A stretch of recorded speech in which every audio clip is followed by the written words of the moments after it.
Da-da-dee-da-da-da. Hey, what's up? Hey, what's going on? How's the voice? It's it. There was it. Asshole consulting kind of dried up for a good solid month. It didn't dry up, but it definitely went down for a solid month. And I think everyone's like, "Oh, he's sick. Oh, he's got man. I'll postpone it." And then once I came clear that I was not going to die, all of a sudden I just got slammed with asshole consulting. But then, like the day after, I got the final good word from the doc that no, everything's fine. I even started feeling fine, get a cold. And now it's how much do I want to redline my voice? And I haven't done a podcast in a week. And then I got to go out to Vegas tomorrow. I'm doing a big loop up through Reno, going to visit our Mexican buddy out of charity and kindness. It's an affirmative action visit, really. It really is an affirmative act. No one likes visiting Atham. We just do it so we like, look, I'm not a racist. That's the only reason anybody hangs out with Atham. You won't be that far from me. I mean, relatively. Are you gonna be in Portland? Palm Springs, actually. Although, yeah, I guess you're not going. Well, you're going to Vegas, right? That's not too far. Yeah, just for a couple days, just to shore up the Southern Command and prep it for winter.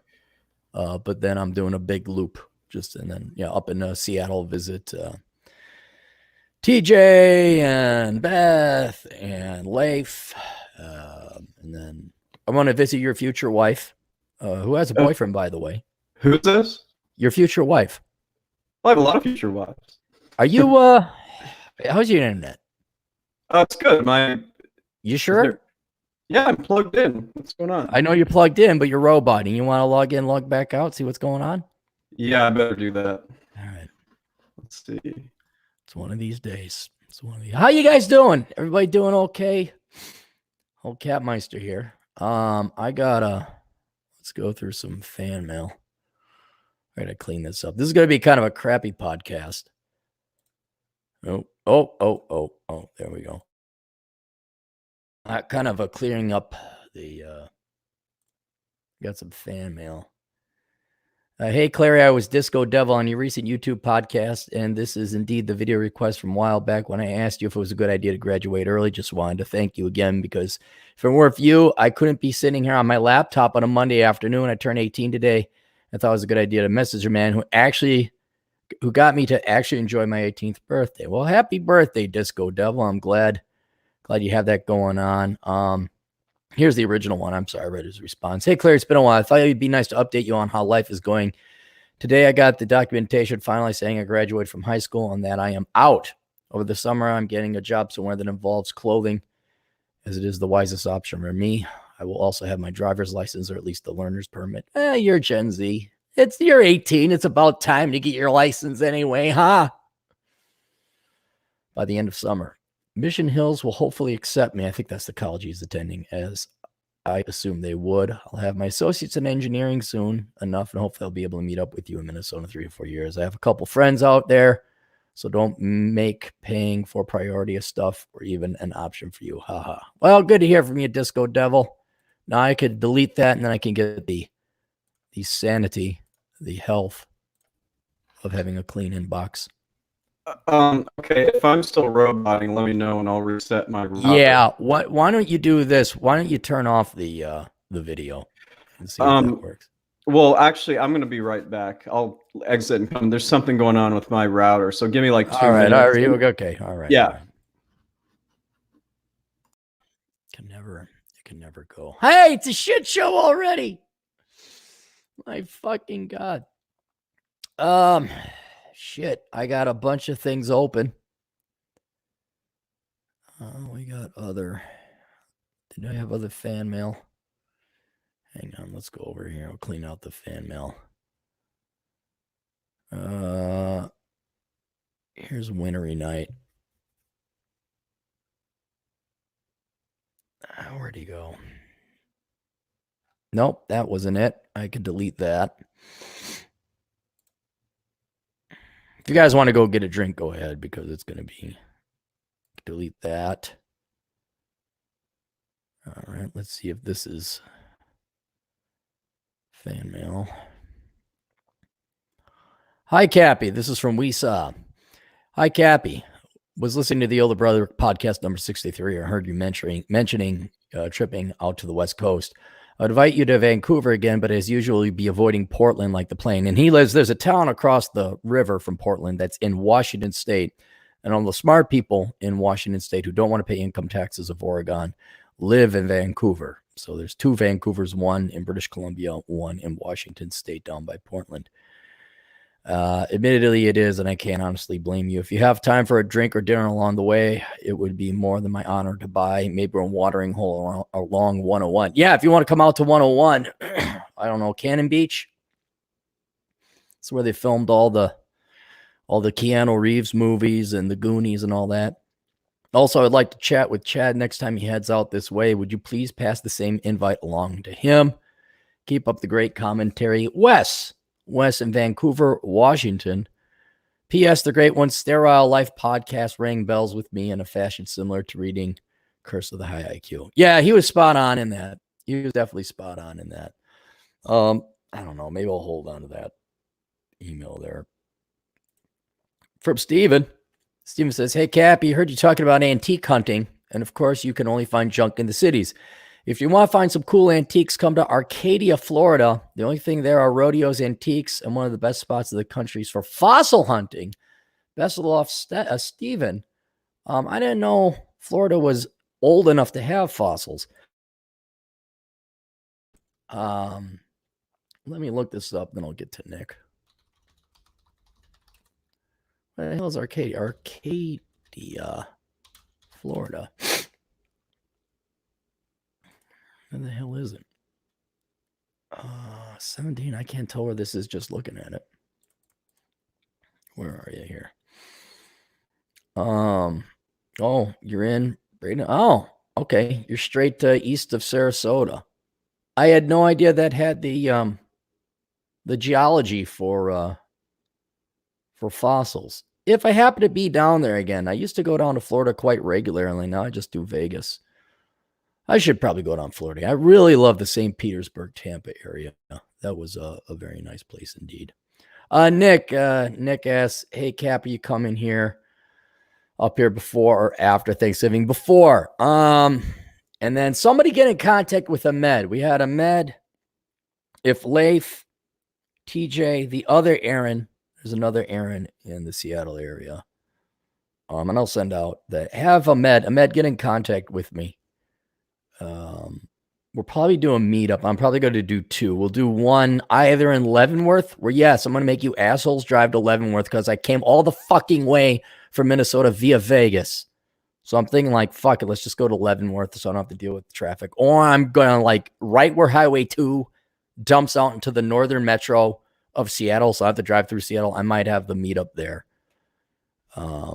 And then, Nick, for your benefit, I'll probably head out to Spokane, the Coeur d'Alene area. I got a buddy in Coeur d'Alene. So I'm going to go and do that. So if you don't want to come out there, Nick, let me know. I think we got each other's email. How's the internet? Seems to be working for you now there, young sir. Is it all right? Is my voice okay? Whoa. Tone it down. Turn your gain down. You got really good audio. Almost too good. Oh, wow. There you go. Oh, that's much better. Check. Can you hear me? Check. Is it okay? Oh, God. It's always like that. Just somewhere in the future, there'll be a time where things can go off without a hitch.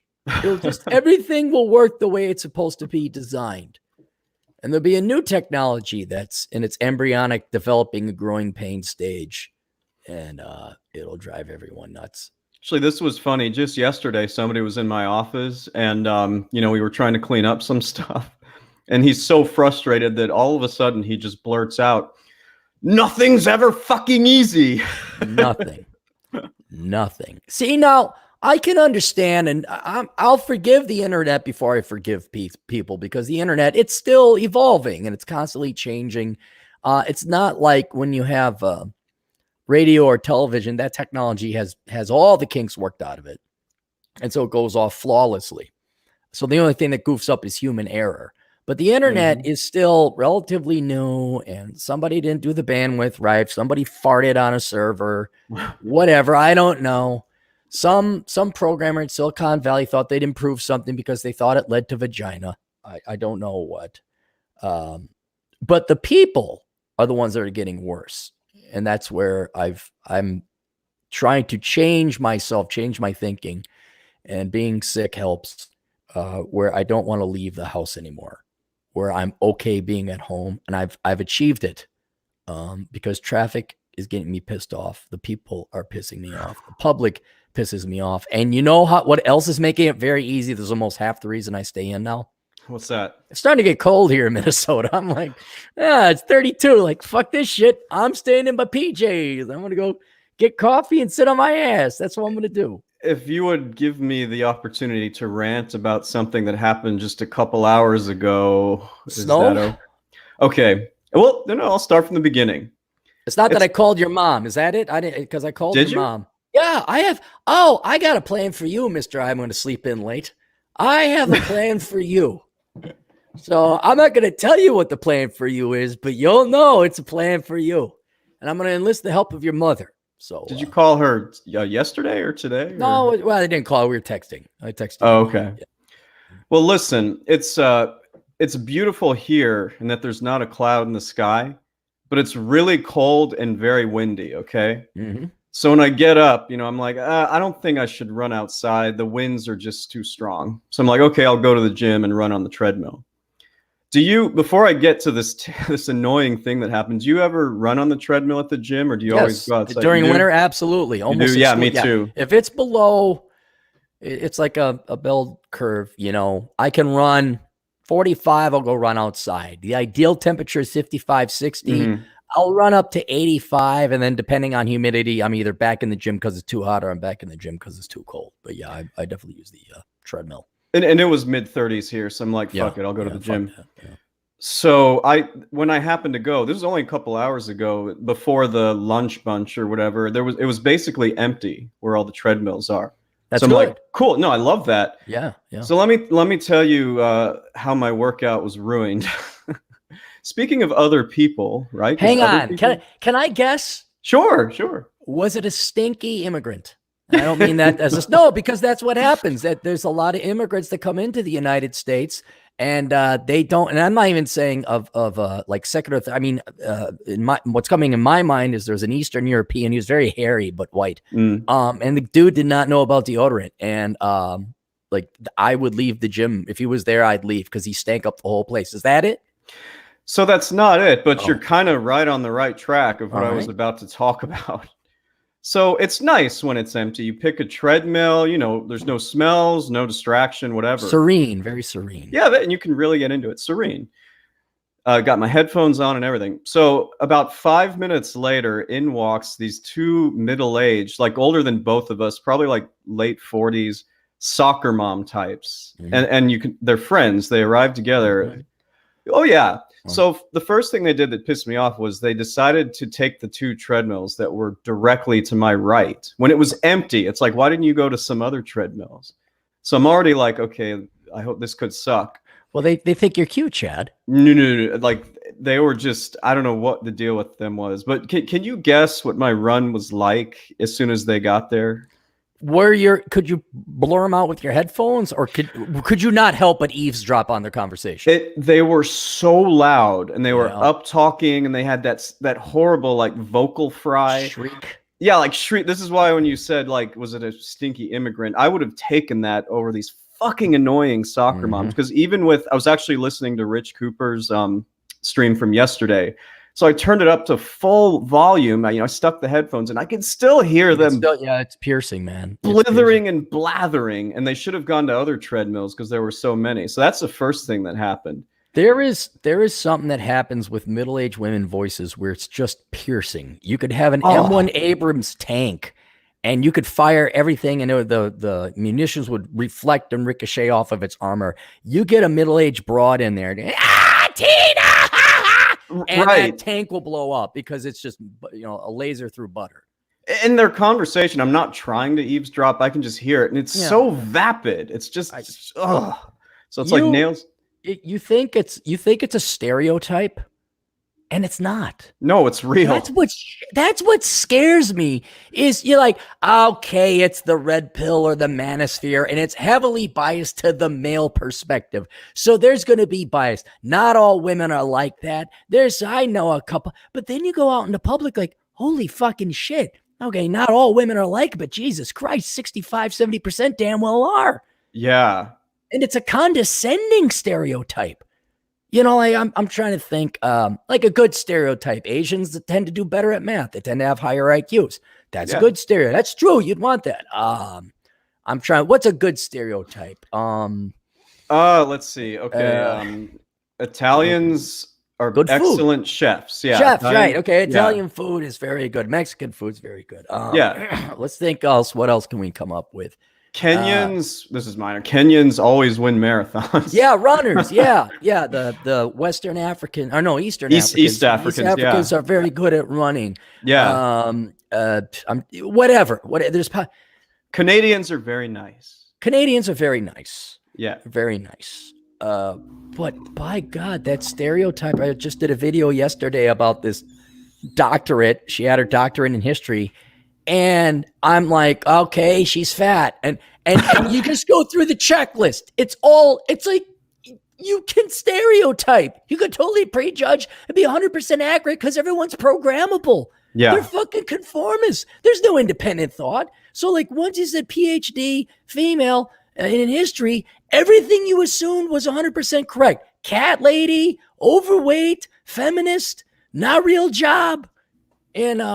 And it's such a sad testament that, that's how boring society is. So when you see an upper 40s, younger 50s gal come in, yeah, you can assume she's destroying M1 Abrams tanks with her Shriek bazooka.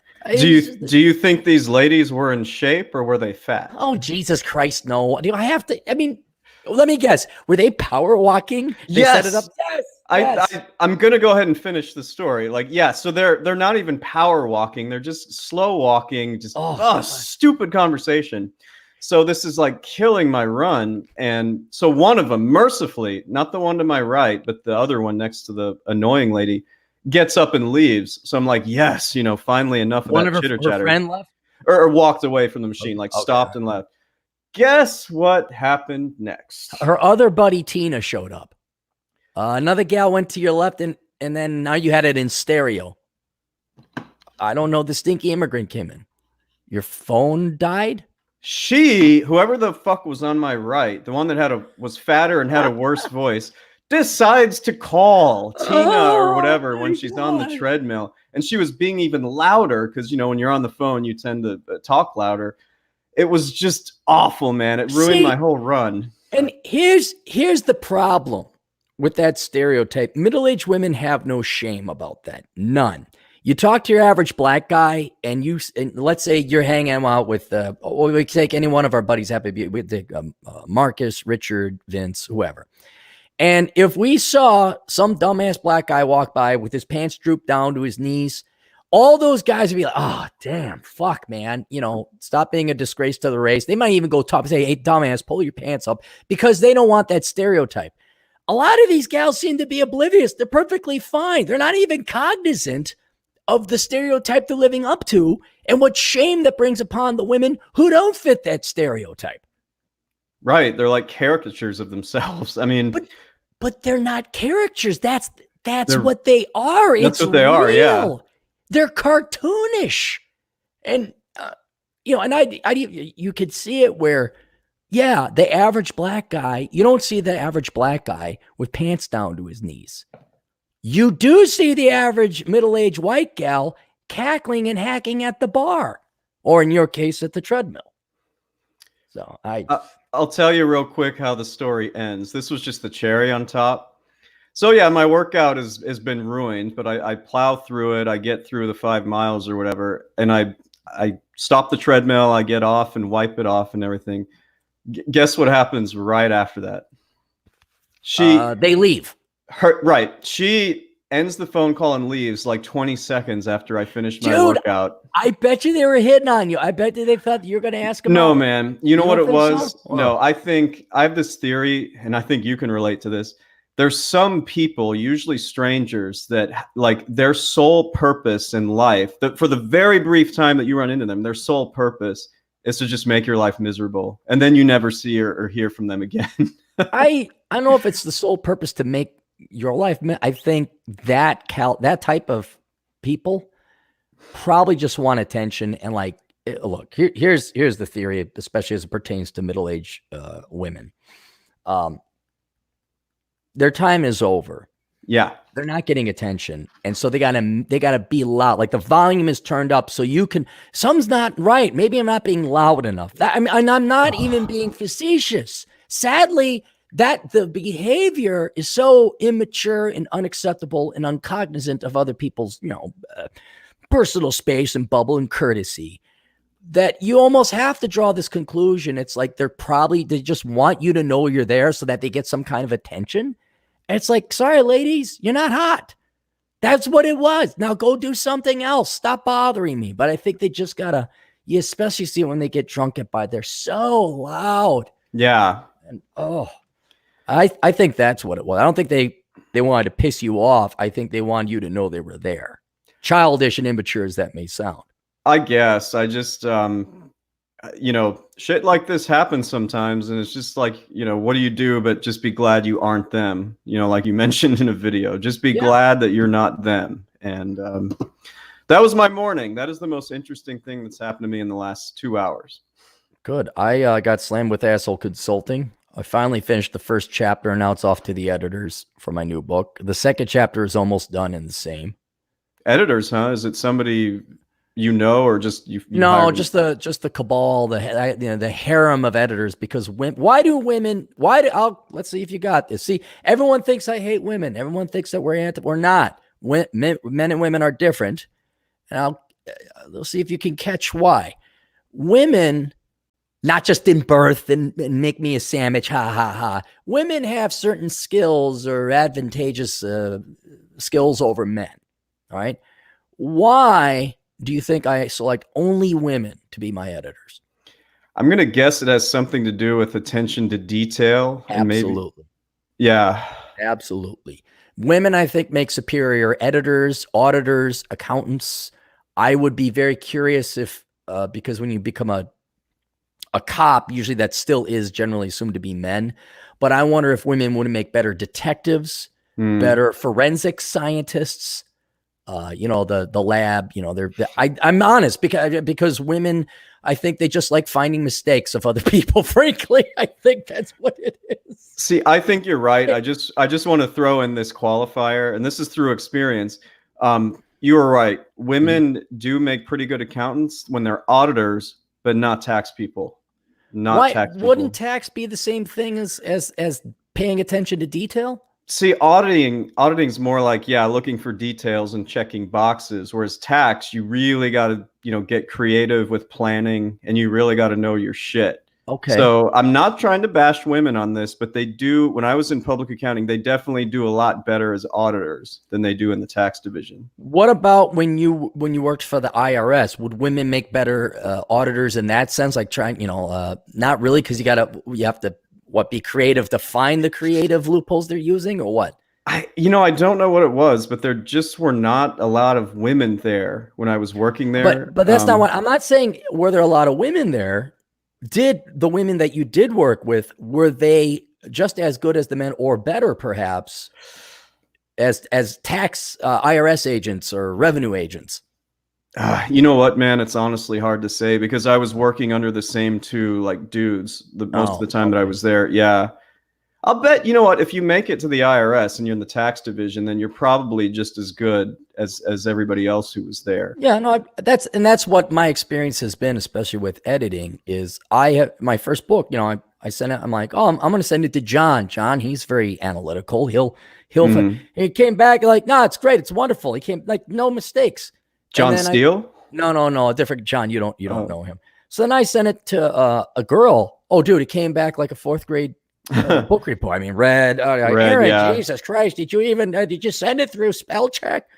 And they were right. So now my editing harem, we're not going to call it editing team, we should call it an editing harem, is exclusively women. I do have one guy. Yeah, I have a guy I'll send it to like different guys. I'm having the great one read through it. I had Piggott read through it. He says, "Oh, that first chapter needs to be cut down." But men are great for content, like I like that, but they're not going to like rewrite it for you. They're just going to say, "Yes, yeah." Women, outstanding. When it comes to finding mistakes. I have a feel. Have I met one of your editors before? Because I think I know who it might be, but well, we got Jesse Price. Jesse Price is my best editor. Okay. Price is Rich Cooper's got his book coming out, and he wanted to know if I had any editors. I'm like, Price. And I don't like the way. I'm like, Price. She is a sniper with mistakes, and she has a genius IQ, and she can read through a book. And it's just an amazing brain she's got. She can read through a 300-page book in like 3 to 4 hours and find every mistake. That's awesome. She's a machine. So it's like filtering vodka. Mm-hmm. I leave the final filtering to her. So I have everybody else line up. You don't know her.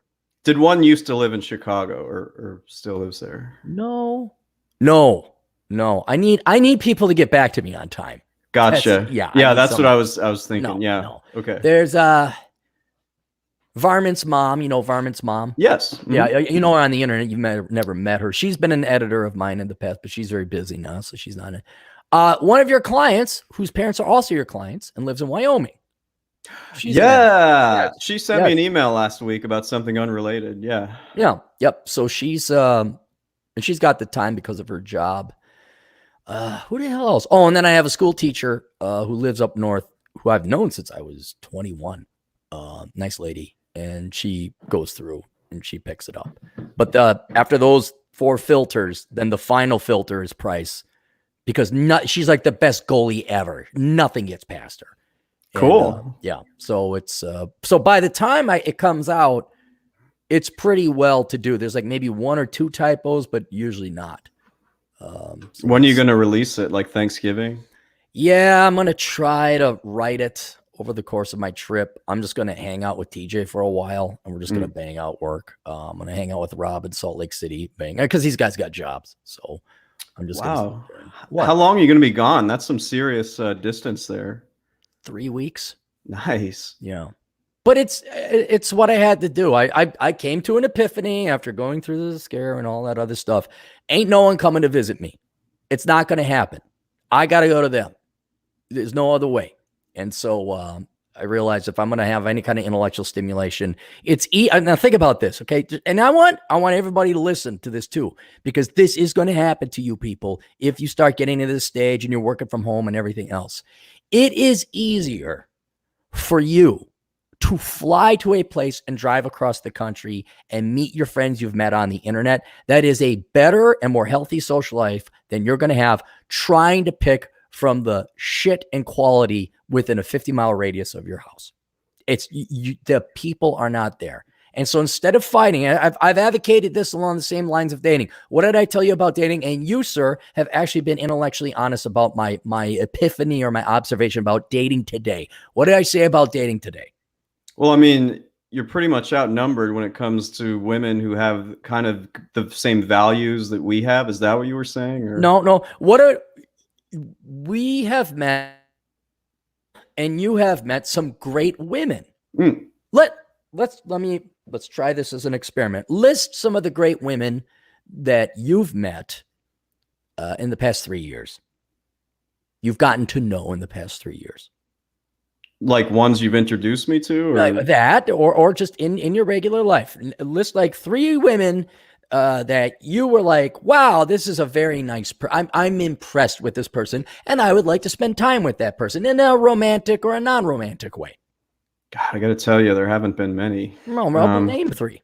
That's what I'm trying to think. You didn't have to physically meet them. You could have met them. One is somebody that we just talked about, who is my client and lives in Wyoming. Right. Is that one? That's one. All right. Name another one. The other one, I have to say it. I give her credit. The one that I went to Canada to meet. There's an example of someone who's good. Okay. Yeah. Who else? We're not counting your GF, are we? We can count my GF. I'd like to count your GF, frankly. Okay. Name a 4th one. All right, let's see. I'll give you a hint. Oh, there is certainly quality in that. And she had this great Halloween costume. Go to Clary's Patreon. Yeah, the lovely Mary Jo, right? Yeah. How'd you meet them all, Chad? Sounds like I met him all through you. And how did you meet me? How did I meet? Oh, I saw one of your videos in 2013. And you found my video on what? On YouTube. And that is found on the general place we call the internet. The internet sucks. Yeah. All of the people you've met, and I guarantee this applies to everybody else out there. All the very interesting people you've met, male, female, romantically interested or not, you have met on the internet. Yeah. All right. Definitely. I guarantee you, if everybody were to put a list of the 5 most interesting people I've met in the past 5 years, you have met maybe at most one of them in person. Everyone else you've met on the internet. Now, you can dick around with meetup groups and try and go to Dungeons and Dragons groups that's filled with nothing but a bunch of kids who are autist or Asperger's, and they cry at the age of 27 because they're actually, literally mentally retarded. Didn't you go to one of those? You knew about the article I wrote and went viral on Twitter? Yeah. Okay. Yeah. You can fight that battle, get depressed, not meet anybody, or you can drop the money and go fly out to these people or drive out to them. And so the only reason I've stayed here this long is because I'm in the middle of writing a book and I'm sick. But now it's time to hop in and go. And so I'm going to meet a bunch of really cool people because it's better than meeting no one sitting here on my fucking ass. And that could apply to friends. And I also argue that it's going to apply to dating. The future of dating is you dumbass motherfuckers getting your heads out of your ass and stop telling me, well, she lived 50. I mean, I get a kick out of, our friend that we have, the V's mom, oh, well, how about this guy? He lives 50 miles away. Like, oh, well, fuck love then, and it's not just her, but it's everybody. Oh, well, I don't want to drive clear. They're in St. Paul. I'm in Minneapolis. I'm like, yeah, well, fuck it then, right? If you are willing to fly out like you've done in 2 different occasions. I did 2,000 miles earlier this summer. You're going to have more success romantically, socially, friendship-wise, camaraderie. And that's why I've thrown in the towel. There's no reason to try and have a social life, let alone try to date locally. I mean, you've tried dating locally. What's the last 4 dates been like? God, it's been a while. Most of them are just ones that didn't have anything interesting to say. They didn't look as good as their pictures. Man, it's just soul crushing when you have somebody coming up to you, you're meeting them, and then they're like 20, 25 pounds heavier. Yeah. And I know you say you should just get up and leave, but it's like, if that happened to me, some broad posted a fucking 10-year-old 50 pounds ago picture, I would ream her out in public. And if anyone ever I say, fuck you, I'm sick and tired of this fucking fat acceptance, it's fucking lying, fucking false advertising, piss away my money, fuck you. There's so many fat people now, dude. Dude. And that's why I'm saying the new dating, okay? It was ballroom dancing, swing dancing, salsa dancing. Then came online dating and then the apps and everything. Then it was like night game or day game or you're going, now fuck it. All right. The internet has done all your screening for you, consciously or unconsciously through Facebook, Twitter, and whatnot. You obviously know people that you enjoy. Would you like to hang out with Rich Cooper? Sure. He'd call me Elcom, but I'd be down for it. Right. Would you like to hang out with Roosh? Yeah, I did that once when he went through town, and he was pretty cool. Right. Would you like to meet the lovely Mary Jo? Is that a serious question? Right. Well, guess what? None of those fuckers are near you, so you better go out to them. I do want to say, I was just looking through some old papers. Exactly 1 year ago today, guess what I did? You dumped Cuddle Wickums. No, you moved out of Cuddle Wickums. I visited you. Here we go. Oh, when we went to the Everyday I Need Attention? Oh, yeah. Yeah, it was a cloudy, kind of crappy day like it is today. It was, this week in November. It was already snowing where you were, so I was thinking about that. I flew over there. God, that's a year already, huh? Yeah, it seems like it was just yesterday, but oh my God, time goes quickly. Yep. Hang on. Do you have I don't want to get too far away. Oh, good. I'm not too far away. Oh. What are you looking for? Let's go through the super chats. Yeah, I was gonna say let's do that so we can stay on top of it. Did you do the one, since I got a late start? Have you done any of them yet? No, yeah, Troy's first Troy, one. why don't you go ahead? Read that for me if you would, because my voice Sure. For $5, Troy says, I'm thinking about buying a brand new car on credit to impress the girls while I finish my major in lesbian underwater basket weaving. For $5, any thoughts? I know your voice is tapped out. I have 2 points to improve his plan. Let's hear him. 1, you should only go and get a degree in lesbian underwater basket weaving if it's at a very expensive, unheard of private liberal arts college. Okay. Agreed. All right. Yeah. Don't bother going to like a cheap university. You need to go to some place in New England that no one has fucking heard of and spend at least $50,000 a semester. And I'd say stay an extra year just to make sure you're ready to. Well, no, I have that covered too. Okay. And if you're going to do this, you must commit to getting a master's at minimum, preferably a doctorate, because that way you'll stand out from your cohorts and peers of man haters and misandrists. Misandrists, good word. Misandrists. Yes. That's it. That's all I got for that. I mean, did you have any other insights? I mean, it was a great question. If you're going to study lesbian underwater basket weaving, aside from school, I don't know, start making YouTube videos. I can't really think of anything beyond that. Good. All right, Dre's in the house. $2. Nonstop Dre 360. Morning, gents. Well, it's actually afternoon here, but it's afternoon where he is too. He's in New York. New York. Yeah. Good to see you, Dre. Thanks for hanging out. Mm-hmm. Another one of our favorites, the bearded nemophilist. Pro tip for $5. Pro tip: don't have kids unless you're prepared for the task. One bad nut can end you indebted for 18 or more years. Afternoon, Cappy and Chad. Yeah, he's basically saying strap up and pull out because you don't want to. Yeah. For women, you get more of a check. I'm glad we didn't immediately broadcast because I had a asshole consulting request and he couldn't pay because he's a 15-year-old kid. Oh. And fuck. Mom's on welfare, hasn't found it. Disabled. She's disabled. Meanwhile, there's a bunch of guys coming over that she's fucking. She can fuck, but she can't work. And like, she's not giving her kid the time of day. And I'm just like, Jesus fucking Christ. Like, don't give me this fucking bullshit about single moms being heroes or brave. I know there's some legitimate, innocent. Yes, it didn't work out, or the guy was a total dick. And yes, you had, but this fucking bullshit, fuck you. It should be like abortion. It's like, it should be shame no matter what. Cause you didn't go on birth control.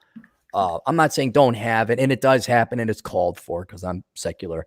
But when it's your fucking primary form of birth control, or you just have kids because you want your government check, and then you take this innocent life because you're the most vile, disgusting people on the planet, just because it's all you. You're using your kid to give him government check. Oh, and here's this kid coming up to me. It's like, oh, fuck kid. So I actually did do a free consultation. Okay. Just a quick question. I think it was last week late. You sent me this one question for someone that had an accounting related deal. Did he ever pay you or? He did not. I quoted him 75 because of all that. He kept sending me emails. I'm like, okay, I'm going to get paid for this too. And then he didn't have the time for that. Okay. He didn't have the money for it. So that was, no problem. Cynic in Chief for $2. How do I find a husband and start a family at 40? I have a funny, I might have mentioned this before. So when you go on these dating apps, a lot of times you'll see women that are between the ages of like 39 and 45. Mm-hmm. There's usually one of the options is you check if you want kids or not. And you can say like want someday. What the fuck is a 43-year-old woman doing when she's saying she wants children someday? Is that common? Like, is yes. that most? At least from what I remember back then. It goes back to the stereotype. Rich Cooper, again, not to keep plugging him, Entrepreneurs in Cars on YouTube. He posted I think maybe he's dating. I don't know. I'm speculating. Maybe somebody sent it to him, but he'll occasionally post a women's dating profile. And I retweeted it And I said, this can't be serious. This can't be true. And it was a gal who was single mom, 4 kids, 2 different dads. And like, if you can't handle me at my worst, you don't deserve me at my best. I mean, and I'm like, no, there's my children come first. Like, no, there's no way this is legit. It's legit, this has man. got it. No, it's legit. It's legit. Every other guy's saying it's legit. Is that 100%. right? Mr. Single Man, Mr. You've dated on the internet, is that standard profile? I mean, is the stereotype real now? Is that much of a clown world we're living in? I'm not going to say it's standard, but you do see it all the time. These women that they have children, I'll never understand how their demands can actually increase when they have kids and they're overweight and they're old. Like, how is it when your sexual market value is in the toilet, you can demand anything that's really high? They're not going to get it. No. I'm just amazed how untethered from reality these gals are. Agreed. I really, it's getting to the point, Chad. I'm thinking about doing a poll of some kind, but I don't know how to do it scientifically and affordably, where I want to ask women, do you believe in menopause? Like, do you believe in that? Do you know that's a thing? Or is that just patriarchy myth to scare you? Like, I mean, does the sun rise in the east and set in the west? Is gravity a law of physics? Is the earth round or is it flat? And does menopause exist? I really wonder if these women are aware of that.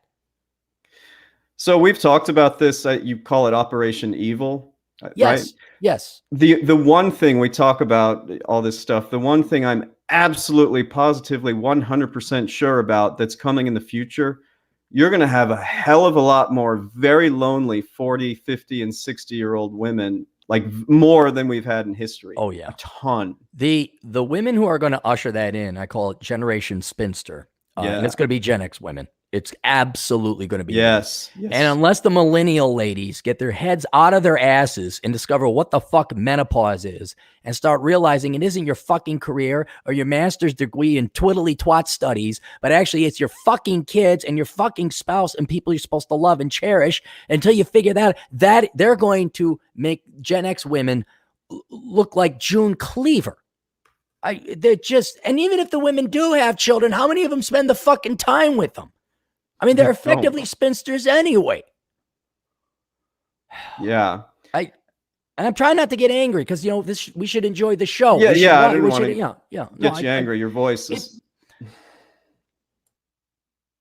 What it is you ever a big fan of Star Trek: The Next Generation? Yeah, I used to watch that. Yeah, I liked it too. I mean, you know, it wasn't great, but I liked it. You see the episode where, I don't know, the Klingons or the Ferengi or some other alien race captured Picard, and the guy says, how many lights are there? And he says, there's 5. And there is 5. And then they shock him and torture him. And he says, no, there are 4 lights. 4 lights. And he kept saying, there are 5 lights. And they didn't break them. I guess the Star Trek crew came in there and rescued Picard. But it's like, that's what pisses me off. No, you dumb son of a bitch. There's 4 lights. There's not 5. There's 4. There's menopause. I don't, and I got to sit here with the rest of the world, apparently, not stereotypes, real fucking people, either a majority or the plurality of people believe in these lies that are scientifically proven to be false. And I gotta, and they're all telling me, nope, there's 5 lights, or not 4 lights. It's like, no, there's 4 lights. And so again, maybe this is just a big video game and God is testing me. He became a stoic. Look, he finally realized it doesn't matter if there's 4 or 5 lights because it doesn't affect him. And he laughed at the people who thought it was 5 as their eggs dried up and there was just like a puff of dust. Poof, they came out of the vagina. Okay, fine. Yeah. But it I don't know, as an intelligent guy or just a human or a logician, how do you not know menopause exists? And then at 43, and not in small numbers, apparently, that's why I asked, that you're going to say, well, I demand this and I demand that, and someday I might want to have kids. There's one other thing I wanted to run by you real quick, kind of a theory. Yes. If you are a guy in your 40s, 50s, 60s, whatever, You're fine if you don't have a girlfriend or whatever, because we can have hobbies. We enjoy like time to ourselves and all that. Mm-hmm. I don't think women have the same luxury, because I feel like women in their 40s and 50s, if they don't have a man or a child or anything, I think they go mentally insane. I'll tell you, not to get too personal, there's been a couple times where I'm like, I'm not your fucking child. If you want to baby somebody, you have plenty of nieces and nephews, but I have a beard that's going gray. And who else said it? Unless women have children, they go crazy. Was it Terrence Pop? I've definitely heard it. Maybe it's Rolo, or it's one of those guys. One of those guys. No, I don't. There's an element of truth to everything. I don't know how much I believe that. I believe there's a seed of truth to that. But I will tell you this: women's hobbies are not unique or anywhere near as varied or diverse as men. We went to the winery. Brunch. And that's fine. Now, some women, a hint. Some women who get into gardening, that's a legit hobby. You know, that takes effort. There's some produce there. So I'll get in. There's some, maybe crochet or knitting, but the number of hobbies, yeah, you're right. It's like, what do you do if you don't have a loved one in your life? And I guess men, I'm going to ride a motorcycle. I'm going to do this. I'm going to program. I'm going to read. Women, I don't know what they do. They go in for wine. They get cats. Again, They fit the stereotype. It's like they lack direction when they don't have a child or don't have a man. And I really believe guys, it's a little bit more take it or leave it. We'll be fine either way. I believe everybody needs somebody. Again, I'm of the astute belief that humans are the most important thing in the world. I think men are just a little bit more capable of accepting whether there won't be another person in their life because of factors outside of their control, statistics, eel rearing, love of the state, socialism, feminism, whatever. But that's not to say it doesn't help. It doesn't hurt. I think men do need women and women do need men. Sure. It's just men are a little bit more accepting of the harsh reality that there may not be enough women in numbers or adequate quality. Women, I don't think they contemplate such matters as deeply or are willing to acknowledge like, oh my God, it's that bad. Because look, if you think you can have kids until you're 60 or big is beautiful, I guess there is no urgency. There is no hard break coming up at the top of the hour. There is no rush. And I guess that's why they're maybe confused at 50. So why can't I find a man? You're invisible. Yeah. Well, we know that, but I guess I'd like to know either the biophysiological reason, like, is there something wrong with the brain, something different, or is it mental? Like, oh, they've been propagandized so much that they don't know this anymore. Like, I'd like to know what that is. Maybe then we could change it. But right now, it's an academic and moot point. Mm-hmm. It's just infuriating that it runs against reality.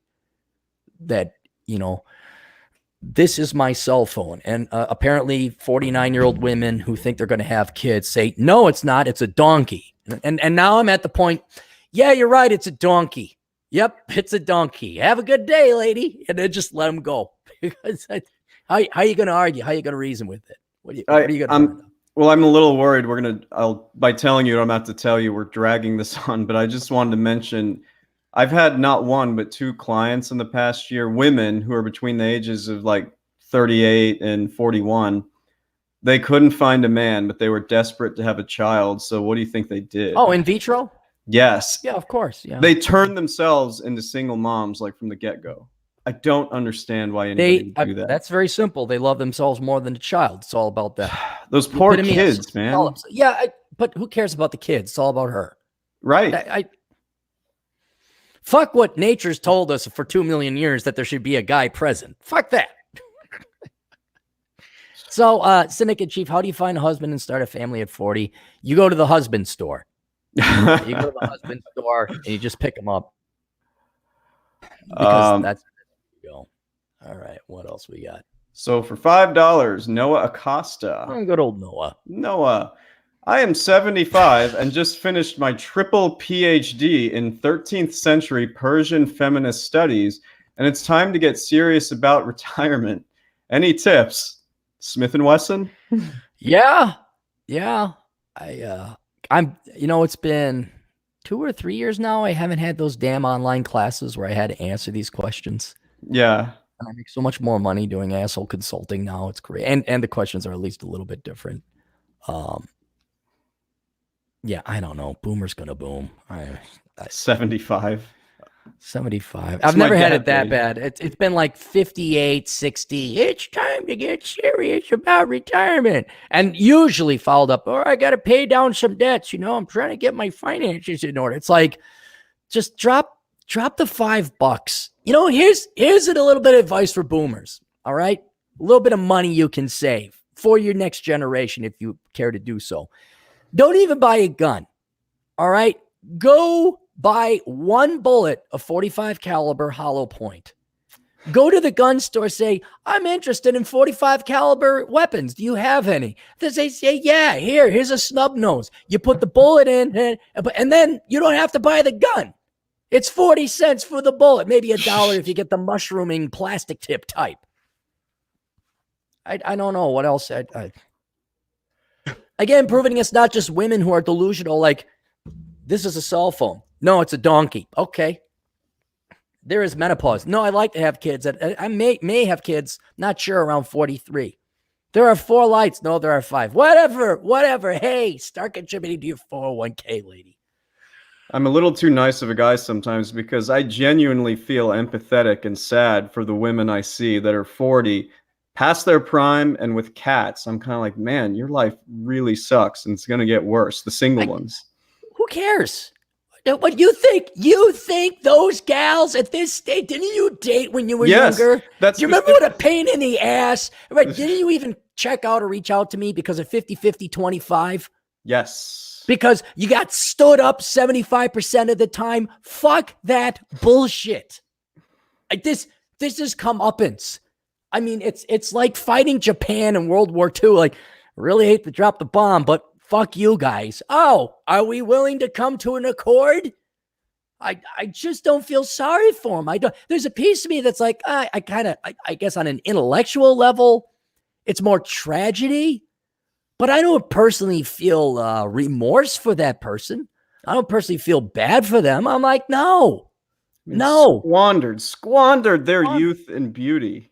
And they'll never get that back. So I'm with you. They're getting what they deserve. They have to lie in their bed. But, a small part of me is like. I got a buddy. He insists on dating Christian, which I suppose. But I'm thinking like, dude, now at this stage in the game, take a secular girl and try to convert her. Or you know what?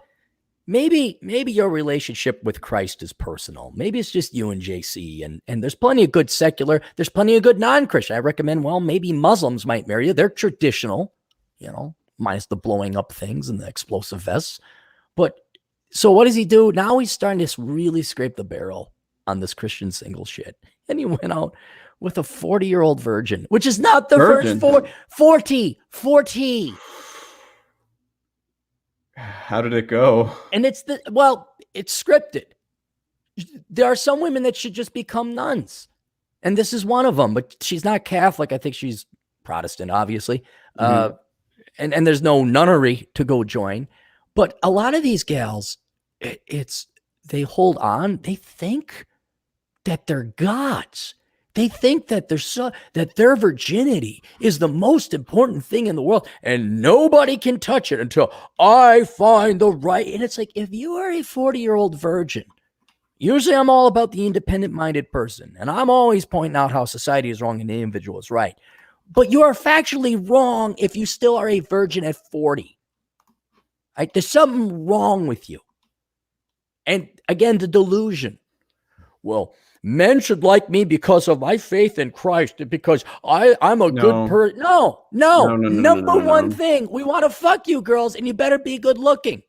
Period. Oh, but I know in my heart that I'm a beauty. All right, fine. Well, I want to add something. Not a donkey. You already know this, but a lot of women who become Christian are just former like cock carousel sluts who decided that, no, it's time to give all that up and embrace Christianity. Yeah, I've seen that. I've said it before. Only 5% of people in church are real Christian. The rest are just taking up space.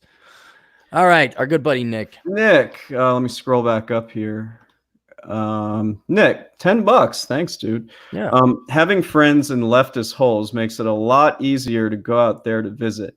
Heck, I've gone to New York twice just to meet my digital marketing friends. He's right. You know, if you 100% meet right. people, yeah, it's how we meet like-minded people, allies. This may even be more germane to the younger generations than I first thought, because I mean, especially Gen Z, they've met. That's all they have is online.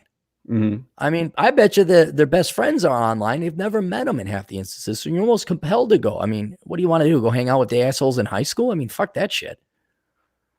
So yeah. And by the way, you can find Nick Schulander at nickschulander.com for all your digital marketing needs.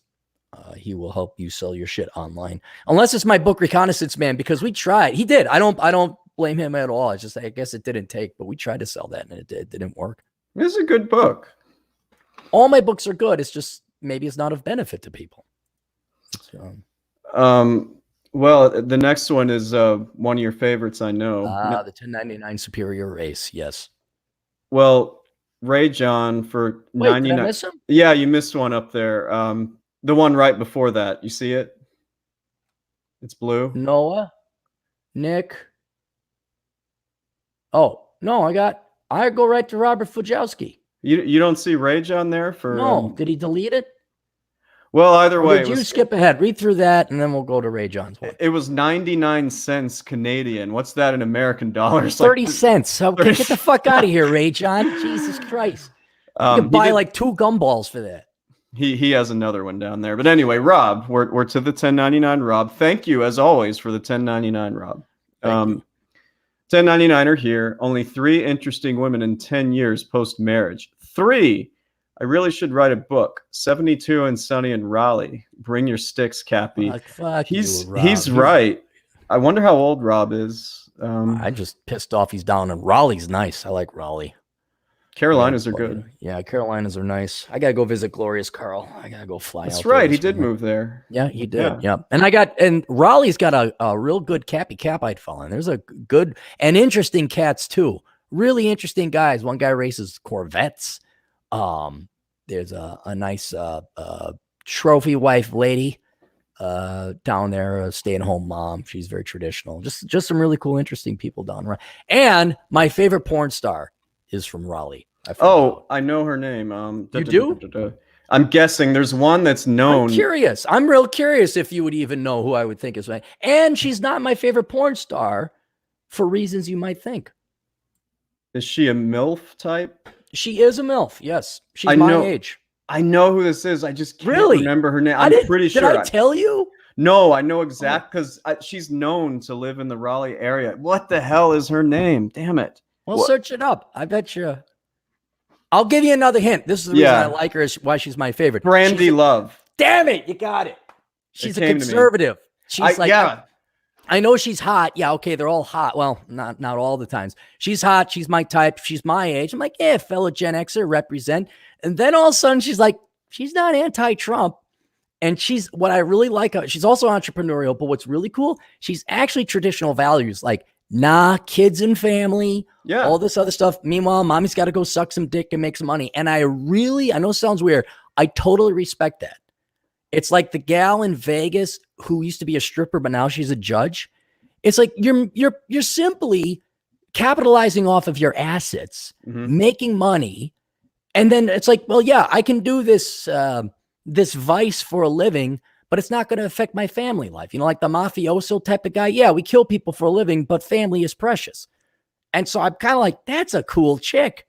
That's one hell of a chick. So she never met her in person. I don't know. She could maybe be a royal pain in the ass, but that was like, that stands out. That's a little bit different.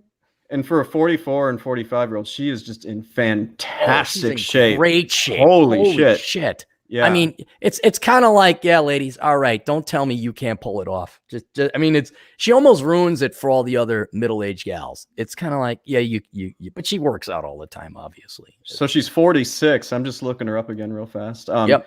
Yeah, if all women were like that in their 40s, shit. Do you know what would happen to economic growth if all the women in America worked the fuck out and got into Brandi Love shape? Do you know what would happen to GDP?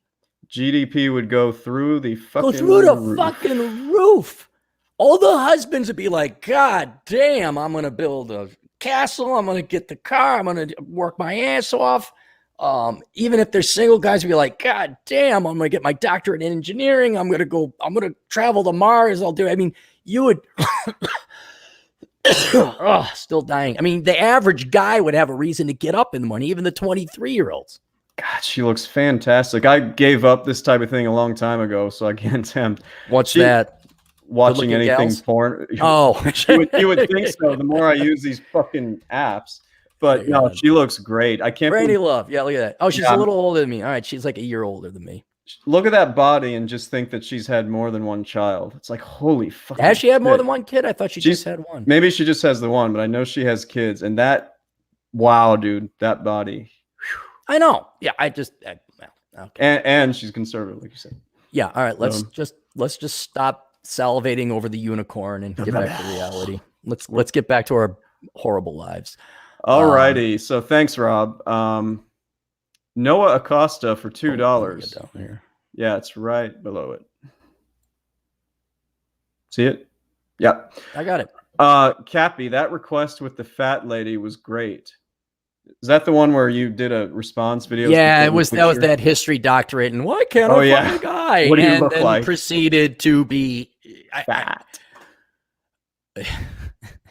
And I'm charging extra for these video responses. There's a couple guys out there who are like, let's get Cat, let's push his buttons. That's what they're doing. Let's poke a badger in a cage with a spoon. So I'm charging more so I can save my voice.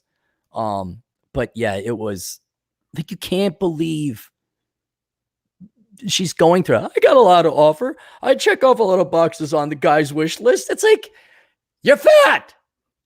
And the discussion.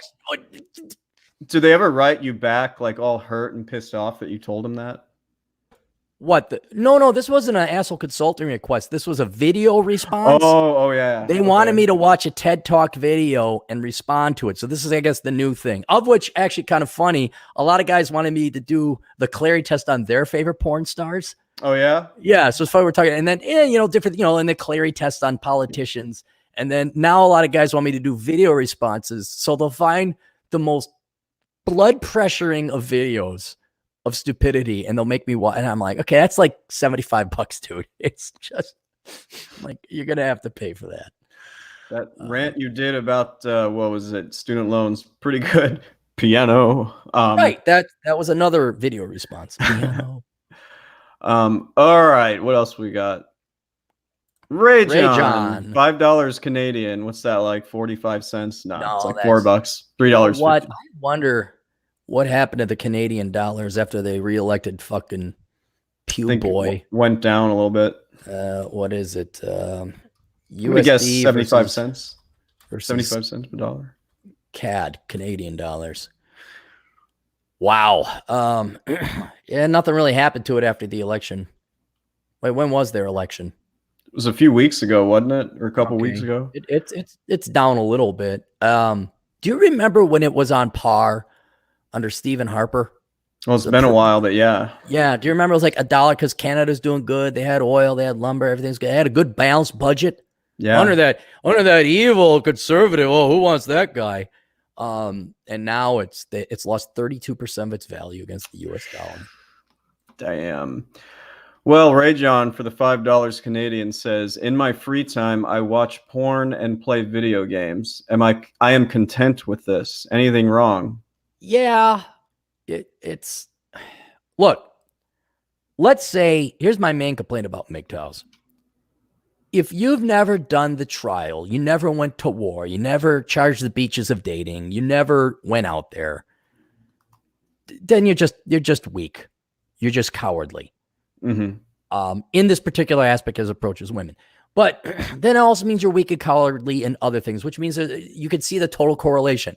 For the most part, people that stay at home and watch porn and play video games are fat, repulsive, lazy, cowardly people. All right? Because not only are they cowardly to approach a woman and too lazy to hit the gym to get a woman, their laziness transcends everything about them. So they major in stupid shit. They live at home. They don't work hard. They don't show up for work. So it's indicative, it's symptomatic of a larger problem. However, if you've gone out and you got your ass shot down, you asked out the 10 girls to get the 4 that said yes, and then have the 1 or 2 actually show up. You've gotten laid multiple times by multiple women to prove that you go to the gym, you do your work, you major in engineering, you put the effort in to quote unquote Richard Cooper again, who I keep hating to refer to all time, Entrepreneurs in Cars on youtube.com. You do the work. Then I think you've earned the right. Like, yeah, then you can watch some porn.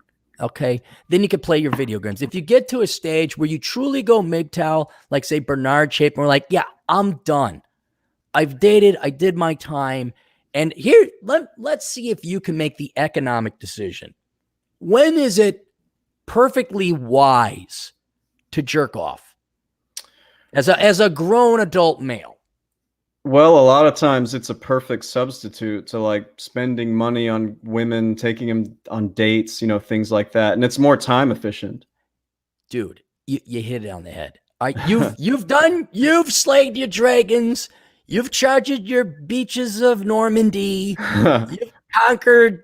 Been whatever. through the You had your battle of Jutland. All right, you rode the moped. Whatever. Okay, you put your dues in. Now here you are, 38, and you put in a long ass day, and it's like, do you want to go walk all the way down to the Green Mill, Chad? Do you want to spend the money? It's kind of cold outside, and you got to meet that girl. And then she might accuse you of Me Too or false rape, or just say you're a creepy. You're a creepy. No, and then you got to ask out 5 or 6 of them.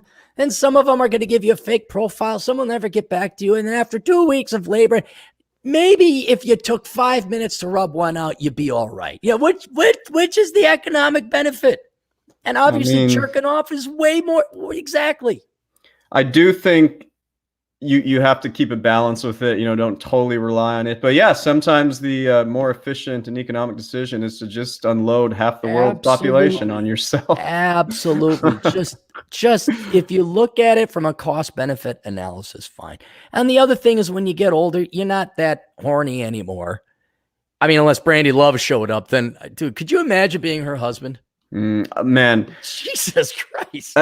Well, I was reading an article one time. He actually participates in similar things that she does, behind the camera. Does he star with her? Okay. All right. But I mean, it's still a loving marriage, at least outwardly, which is cool. All I'm saying is that guy got to be tired. He's like, no, I mean, he must be very conflicted. What if the guy just wants to sit and like read a comic book, and she walks in, he's like, I don't want to, but I want to. I mean, the guy is going to be the most conflicted dude ever. But anyway, Ray John, no, you're young. Stop being a fucking pussy. Get out there, get your ass shot down, earn your stripes. Then when you're old, you could jerk off to porn. Okay? I think that's fair. It is fair. It's what it is. Then you can legitimately go MGTOW, go whatever. All right. Well, Ray John does have another one for $5 Canadian right after that. All right. He took a political compass test and scored himself moderately to the left. I doubt that. How would he listen to this show and be moderately to the left? I mean, he's made comments about how Elizabeth Warren or somebody else I'm thinking of is good. Maybe Bernie Sanders, but I thought those were trolls. No, maybe he's very open-minded. Maybe he does disagree with us politically, but he doesn't mind the show. Maybe he's one of the few millennials that can actually disagree with someone and have differing opinions. It's possible. He's open-minded, yeah. Well, yeah, and he's asked us interesting questions and gotten good advice. Not the ones where he's like, can you suck your own dick, but more career-oriented ones. If you could have nostril sex, would you do it? So this next one, I gotta talk about this one a little bit. I get a little heated. WF Jacoby for $2.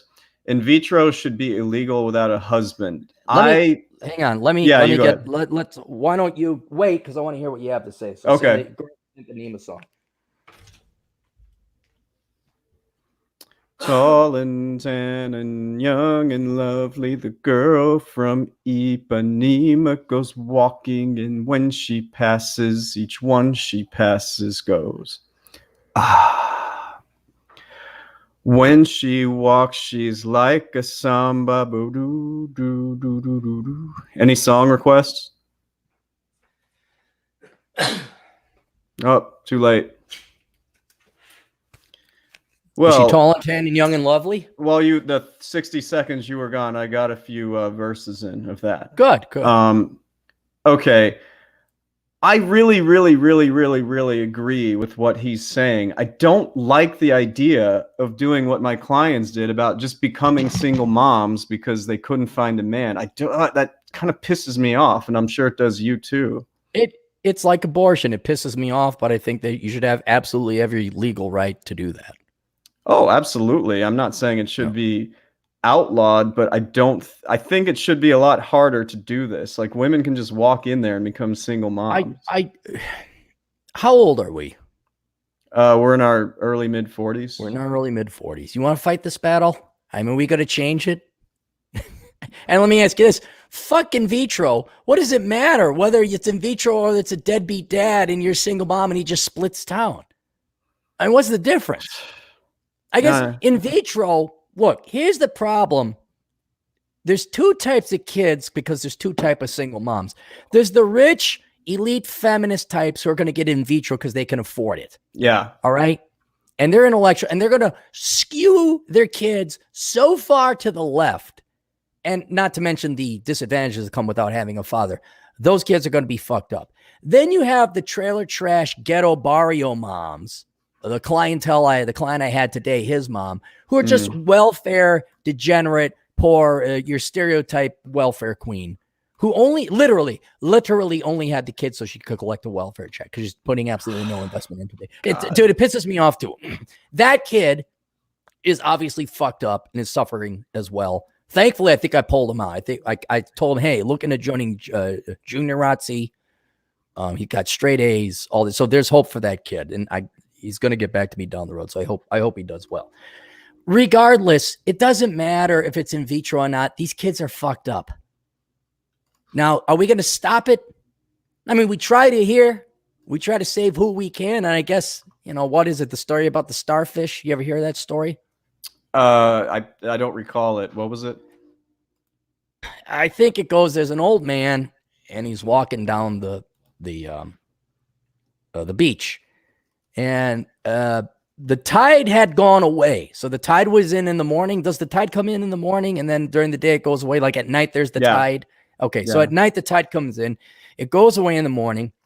Morning guy's walking on the beach, sees a little kid and he's throwing these starfish that were left behind by the tide on the beach back into the ocean. And there's thousands of them, maybe even millions. And the kid's just throwing them back into the water, trying to save the starfish because they'll die if they don't get back into the water.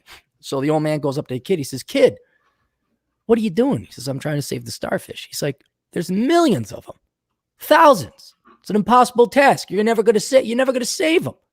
Can't save them all. What does it matter? You're not going to save all of them. And then the kid picks up one starfish. He says, it matters to this one. And he throws it.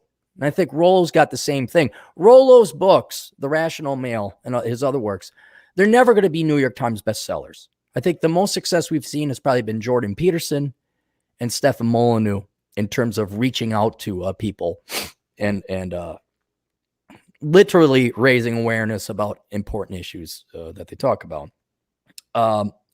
But when it comes to, this little, we're not going to come anywhere near that, but we do save those who do read Worthless. What, maybe 10,000 people read Worthless. At least we prevented that. People that tune into the show, at least we saved them. So I guess we should keep arguing and making the arguments against broken families and single parenthood. We should make the arguments for nuclear families because we saved that one starfish, but we're not going to save the whole world. It just isn't. We're going to lose this battle. So we might as well see, how many Jews can you get out of Germany? As many as you can. That's kind of how we got to look at it. So we're not going to save the world. We are so outgunned and so outfinanced and so out-propagandized. When you got the fucking government, the education, your fucking teachers, and the fucking media promoting this shit, what's a bunch of renegade red pill YouTubers going to do? Well, we'll do enough. We'll do what we can. And so that's the best we can do. Yeah. So, but if they want to go and fine. Just try not to feel too bad about the kids. Yeah. All right. I guess it is what it is. It's never going to be outlawed. Glad we had this. I'm so happy. Aren't you in a happier mood now? I mean, some of these next questions will probably put us in a better mood. I hope there's some happy questions, some happy super chats. So Ray John has a lot of questions today, and he's giving us a lot of super chats. I like so this. Thank I you like for the money. that. Thank you, Ray John. It's 24 to 25, an odd age to be in the Army. It is allowed, but it's odd. No. Well, yes and no. 24 is not odd to be in the Army. 25 is odd. Why's that? 24 is not odd, but 25 is odd to be. Yeah. Why though? That's what I'm trying to figure out. It's a shame you're the accountant here too. You're a numbers man, right? Yeah. Why would 24 not be odd to be in the Army, but 25 is odd to be in the Army? Jeez. I'm stumped. I mean, you can't Just rent a car. Just look at the numbers. Block out all the words. Just look at the numbers. 20.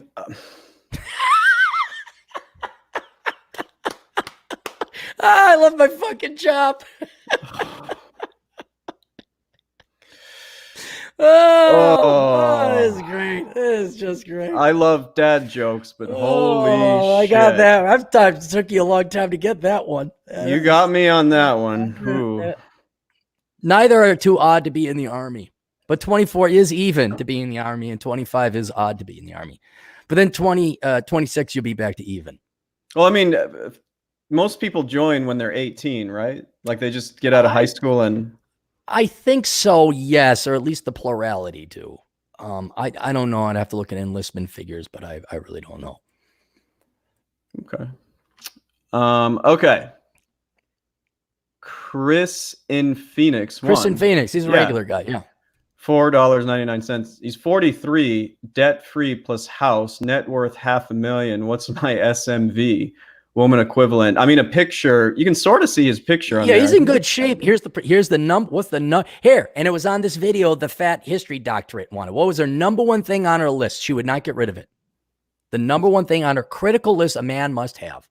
Oh, was it a degree? No. House? No.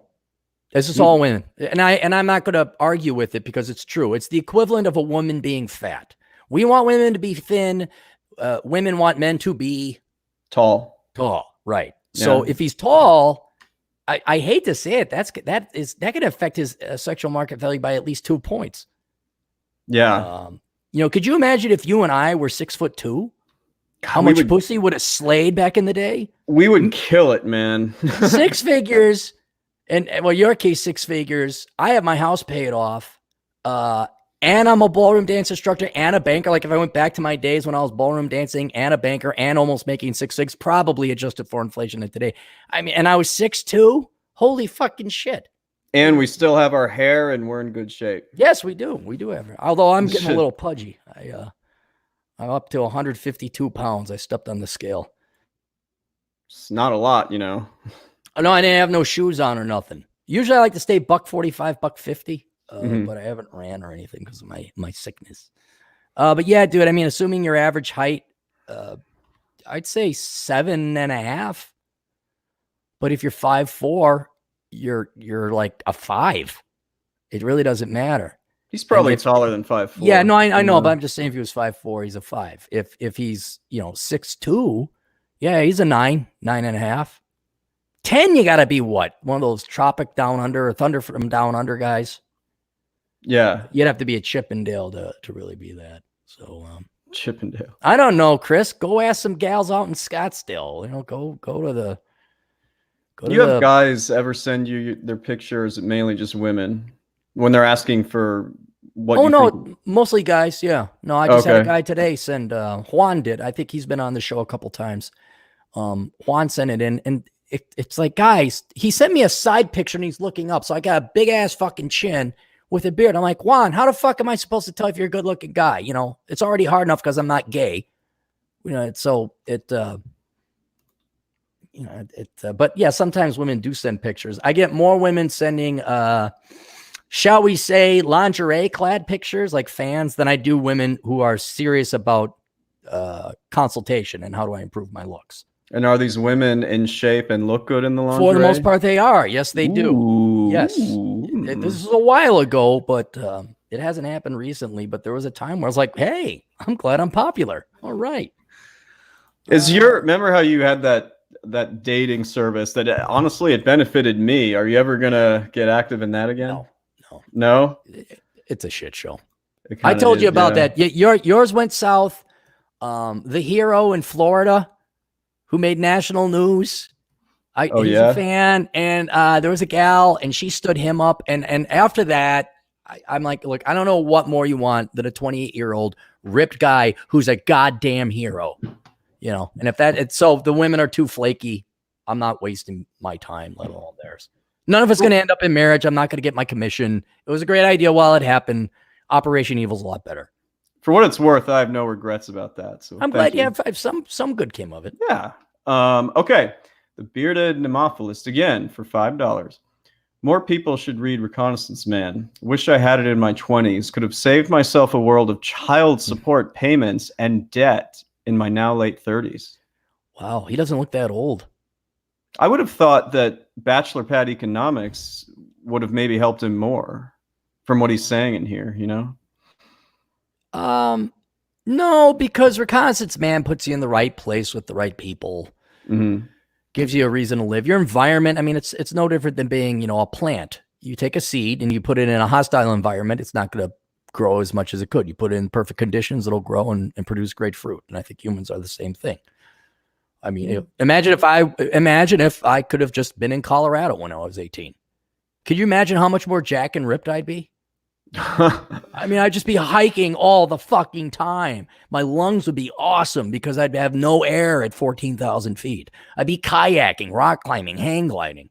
I'm in Minnesota. Oh, what do we do? We go ice fishing, huh? Oh, we're just so smart. Oh. So Colorado is they have the least amount of overweight and obese people in the country, and it's not even close from what I saw. Oh yeah, no, it's the adult playground. Colorado is the adult playground. I don't mean in a sexual sense. I mean it's the adult playground for America. It's just one big jungle gym. Yeah. So, well, I'm glad you liked Reconnaissance Man. They're bearded. Write a Ray John review again. Look at this. I know, dude. Like Ray John's all over this. Did your gay prime minister give you a bunch of free money? Was that it? He just gave everybody money? Well, this is an interesting one, expanding on what we were talking about earlier. $10 Canadian. Ray John wants to tell us that he beats 2 adult films twice a day. It only takes 3 minutes, and I'm done and happy. Sad, too, a little bit. I don't drink, smoke, and watch my weight and lift weights regularly. Is this a bad habit? Yes, twice a day? Yeah, you shouldn't do it that often. God, go get a girl. So I have a question for you, an opinion, obviously. Yes.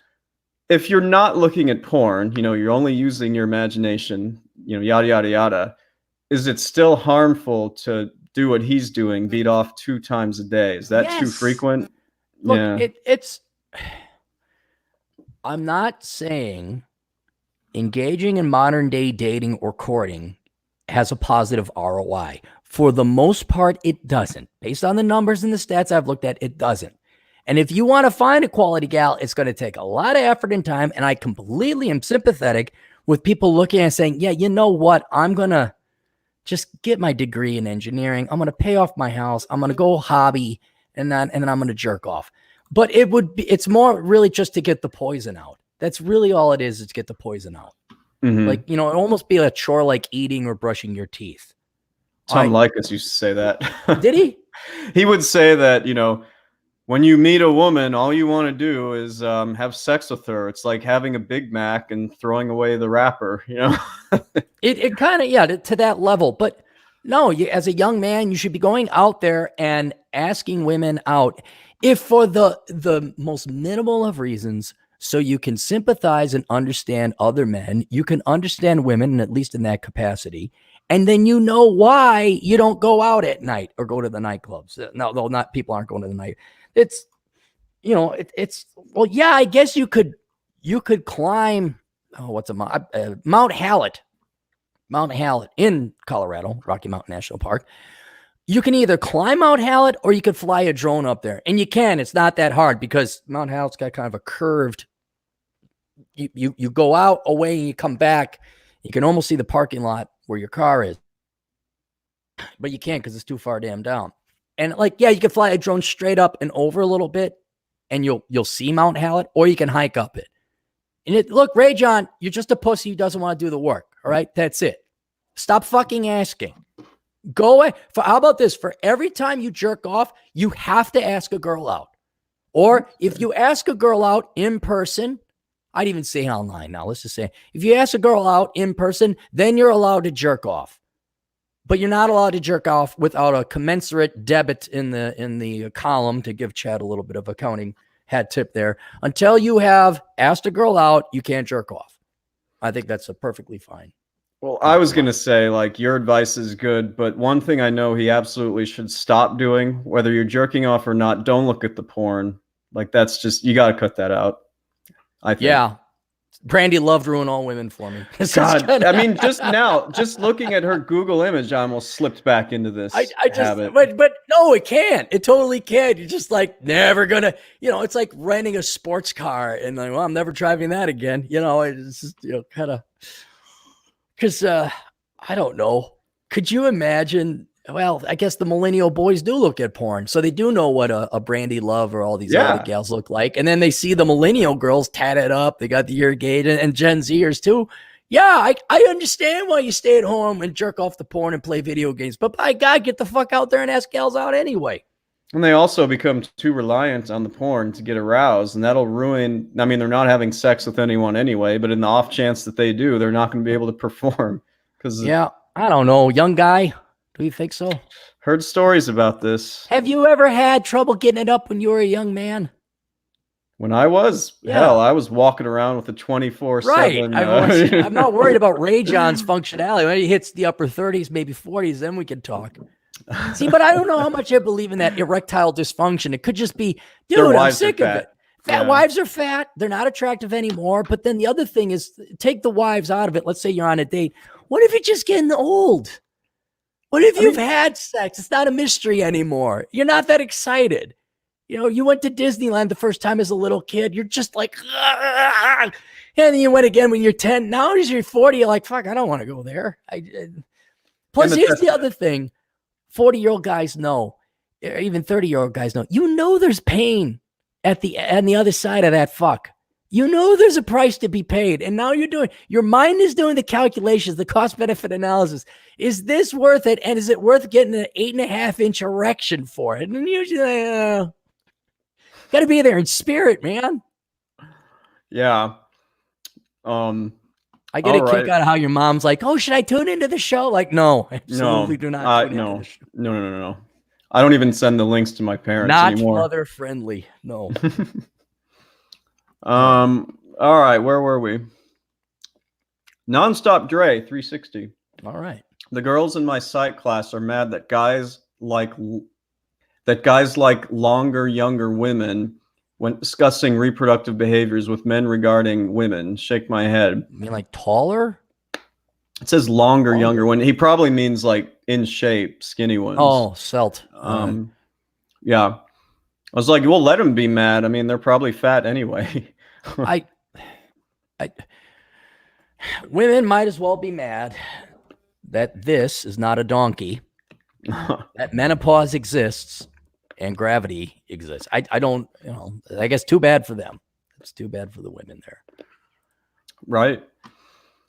And then Dre again for a couple dollars right below that says the 37-year-old girl in my class was divorced. Probably the one who was bitching about, men liking younger and right. Well, and isn't that the gal that the professor who was male? You didn't believe me. You thought it was only women that lied to each other.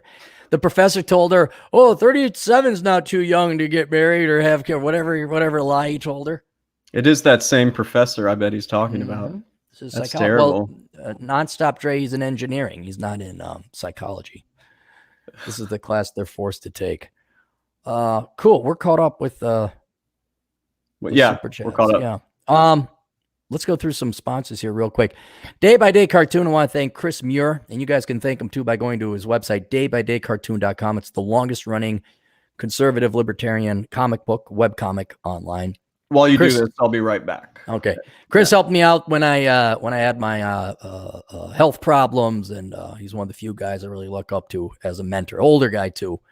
But check him out at Day by Day Cartoon. I want to say thank you to Nick. The Rules, reclaiming your freedom, your manhood, and your sanity. You could find that at Von Goebel Rules. I'll put this in the discussion here. Hang on. And I will go to the website and read it. It's our latest sponsor. Come on, work. There we go. Let's pull this up. The rules, okay, and that's it. About you got PDF and print edition. There are 4 rules: give as little as possible, take as much as possible, always have an exit, enjoy your life to the fullest. As with many things in life, the devil is in the details. About the book, the rules is a philosophy and self-inquiry text designed to help readers develop mental discipline and set life goals. It does this by way of guided readings and an open-ended questions that facilitate the rational and systematic approach to each rule. Put another way, the rules is a book designed to help men survive and thrive in the West. So take a look at that.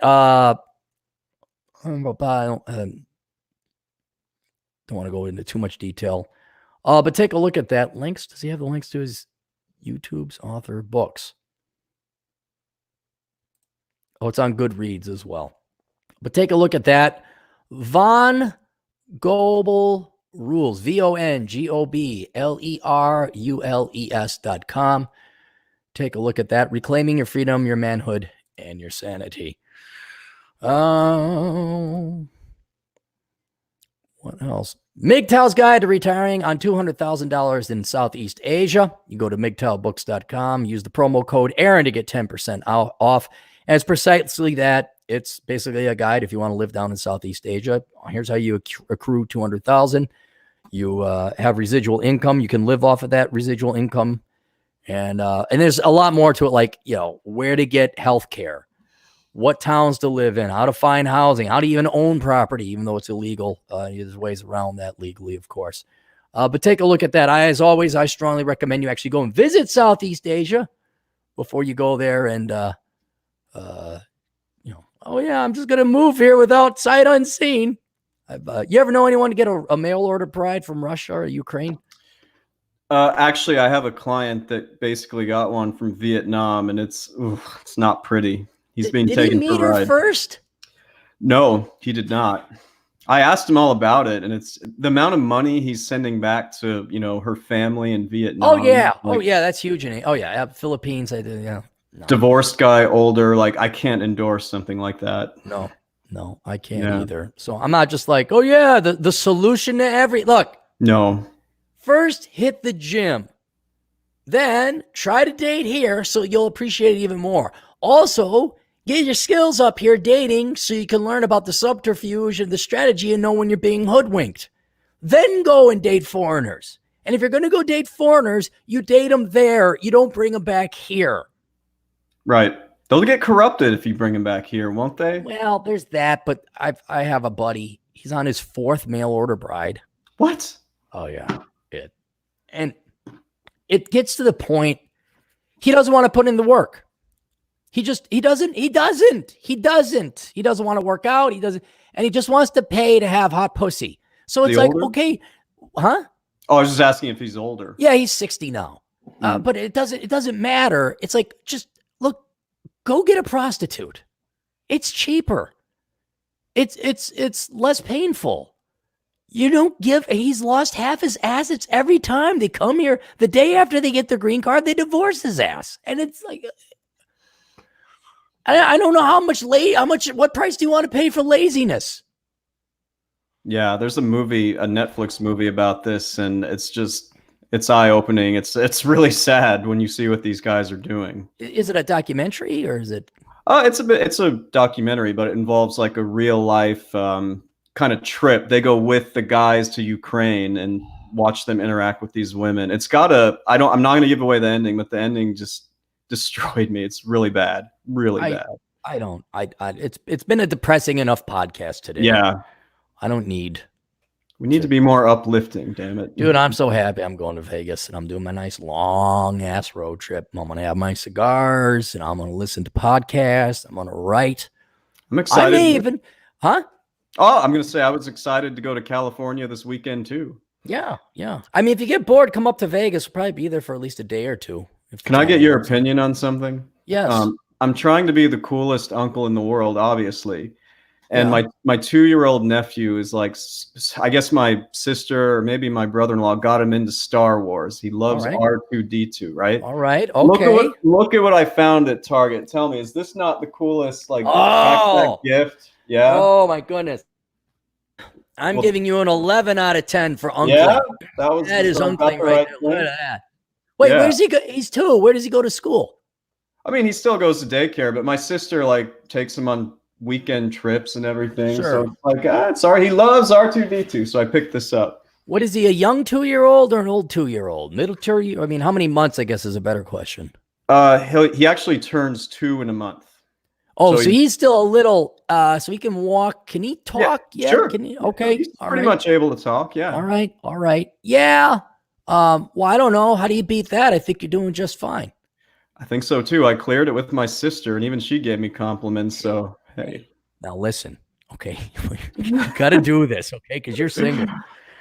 If you're down in Palm Springs and you got the little bugger with you, you have got to take him and get some pussy. All right, you've got to use him for me, because I remember.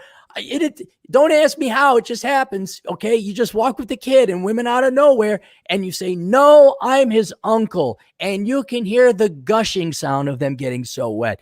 Just do it for me. Get some numbers and get laid when you're down there. All right.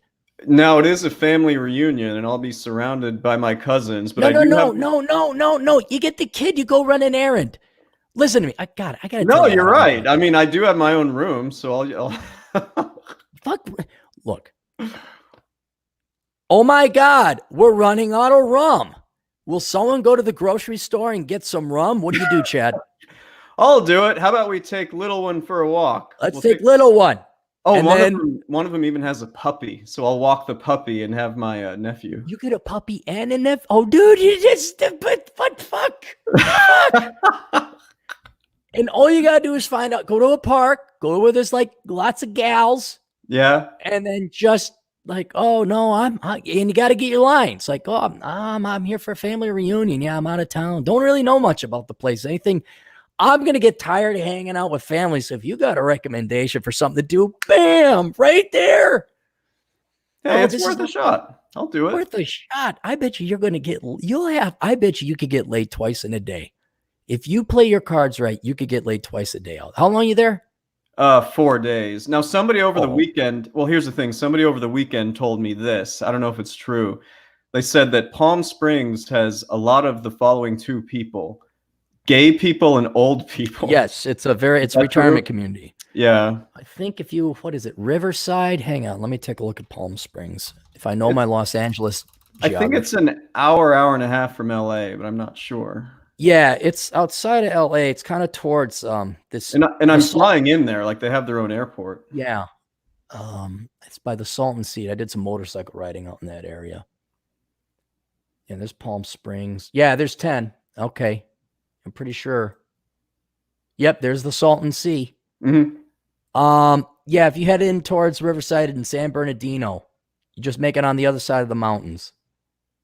You should be able to do. You know what? Why don't you do some? Why are we looking at this like it's 1987? Why don't you just do some Google searching and find out where do young people hang out in Palm Springs? Well, I will. I do know we're going to go see Joshua Tree. It's either the first or second day we're there. I wouldn't. So you've been there and it wasn't that exciting? That's not there. No. That's. I'll stay back. I'll watch the kid and the dog. I go to the San Antonio Mountain Park. That's what I would do. Well, we'll suggest it. My cousins are cool. We can do whatever we want. There's also like a gondola. Maybe it is the San Antonio Mountain. It goes up and you can see over everything. I think you can even see Mount Charleston outside of Vegas. Mm-hmm. I would do that. Do the gondola ride. But yeah, I would also then just search where do young people hang out in Palm Springs, and then you bring your ace in the hole, and you have little nephew there land you some tail. My younger cousin actually texted me just last night. We're on a group text with everybody, and there's a tiki bar that we're gonna plan to go to while we're there. So I'll bet you that's gonna be fun. Yeah, but you can't bring the kid into the tiki bar. I'm talking daytime game. Daytime, right? day you game. Go to the park, day game, dog park, dude. Well, you need to bring the dog there. Bring the dog. Then you got the little kid, and then there's the single gals who all want to be dog rescue and looking for someone to love. And Yeah, man, that's real. Do you recommend a place? Like, hey, don't mind. You mind chaperoning me? Use these nice, safe words, non-threatening, non-aggressive, and I'll say, I know a YouTube famous personality. no, I know, I'm we joking. want you to get laid. We don't want. Oh my god, that is. All right, continuing on with the sponsors. I'm kind of not going through all my stuff again. We'll just go through the key things. Assholeconsulting.com. If you guys need help, go to assholeconsulting.com. I'm going to try and have my voice fixed up by the time I get to TJ's in a week. So hopefully that'll be good. I'll be hanging out with Atham as well. But maybe by the time I get to Salem, I can. But questions, answers, assholeconsulting.com. Fucking save your life. Drop the $30, $40, even $100. And have me give you the truth because your parents are too much of a fucking pussies or welfare people to fucking tell you the truth. Yeah, what's up? I was just asking, are you flying to Nevada and then driving, or are you driving out to Nevada and then just flying to Nevada? I got a car out there that I just bought it to have it, piece of shit, but it's got low miles. I'm gonna drive it back to the Twin Cities. And then once January hits, it's time for me to winter down in Vegas. I'm going to drive the southern route and go visit a bunch of people. Maybe possibly even Mary Jo because she's down in Texas. Yeah, San Antonio, is it? Or? I think that or Houston. I can't remember which. But in either case, it doesn't matter. But then I'm going to visit, maybe visit your folks. Yeah, they'd love to have you. Visit Albuquerque, Adam, visit my buddies down in Phoenix. And I'm taking like 2 weeks each trip. It's just going to be like going so I could see people and talk to people. You visit my folks, you basically have your own apartment because there's this casita with nothing but privacy. So, right. Well, you like me more than you because I visit them more than you. You really do. Like, I'm not even going there for Thanksgiving. So, where are you going for Thanksgiving then if you're not going to your folks? I'm staying here. I'm spending it with somebody his family, his divorced wife, which is now his girlfriend. Again. God bless him. God bless him. I look up to him for that all the time. Well, cool. Say hi to him for me. Absolutely, I will. Yeah, what about you? You'll be on the road? I'll be on the road. It's going to be, you've seen Planes, Trains, and Automobiles, right? Yeah, of course. It's going to be me trying to get back to my mom's for Thanksgiving. Oh. And so there might be some snow and all that. Because I keep in mind, I'm starting in Seattle and I'm making my way over. That's long. It's long, but it's also mountainous and in the northern United States. So Idaho and Montana, I may actually drop into the basin. Yeah, I may drop into the basin in Salt Lake City, visit a buddy of ours in Jackson, Wyoming. Maybe go visit their parents down in Colorado, make the hump over on 70 to visit the Great One in Fort Collins, then back up to visit DT in Rapid City, and then back home. But it's highly dependent on weather and traveling conditions. I hope you do a podcast with the Great One. I will. Yeah, we always do. And I can write it off. I mean, I'm writing off this whole damn trip. Of course. It is part to write. It's also part of credentials. Like, yeah, this is Cappy Appleseed. It's not bullshit. I do it. And pretty much every place I'm going, I'm meeting coworkers or colleagues and doing a podcast. It's like I would have punched you if you didn't record these as expenses. Right. I'd call it a tour, but I really don't want to do a tour in public. I don't know. Roosh has got some balls and some time to plan shit that I don't. Yeah, he's still on that tour. Whew. Yeah, he is. God bless him. I hope he's doing well. Anyway, so there's Asshole Consulting. The Science of Mastering Women, written by Linda Gross, a PhD in psychology, I believe, and she runs the Men's Advocate Show. You can check her out at the Men's Advocate Show and get her book, The Science of Mastering Women, available on Amazon.com. I wanted to give a shout out to Western Rifle Shooters. .wordpress.com. He linked to I forgot about him, but him and I used to link to each other very commonly when blogs were the primary social media. And he's still got some pull because also my stats went through the roof. I'm like, what the hell? And he linked to me. So cool. I did want to give a shit. Yeah. So if you're looking for something to read, you're more of the reading type, not the podcast video type, but check out westernrifleshooters.com.wordpress.com. The Pence Principle, written by my colleague, Randy Bentwick. You can find the Pence Principle on Amazon.com, paperback, Kindle, audio. That's basically how to me too proof yourself and proof yourself against false accusation of rape, and basically how not to get in trouble at work or at school by the increasingly weaponized women who just seem to think that, well, I slept with him at first, but then he dumped me, so I'll show him. Once again, people who don't seem to think that other people exist. And then what else? Academiccomposition.com. Go to academiccomposition.com to have other people write your college papers so you don't have to, because if outsourcing is good for our finest of corporations, outsourcing is definitely good for you.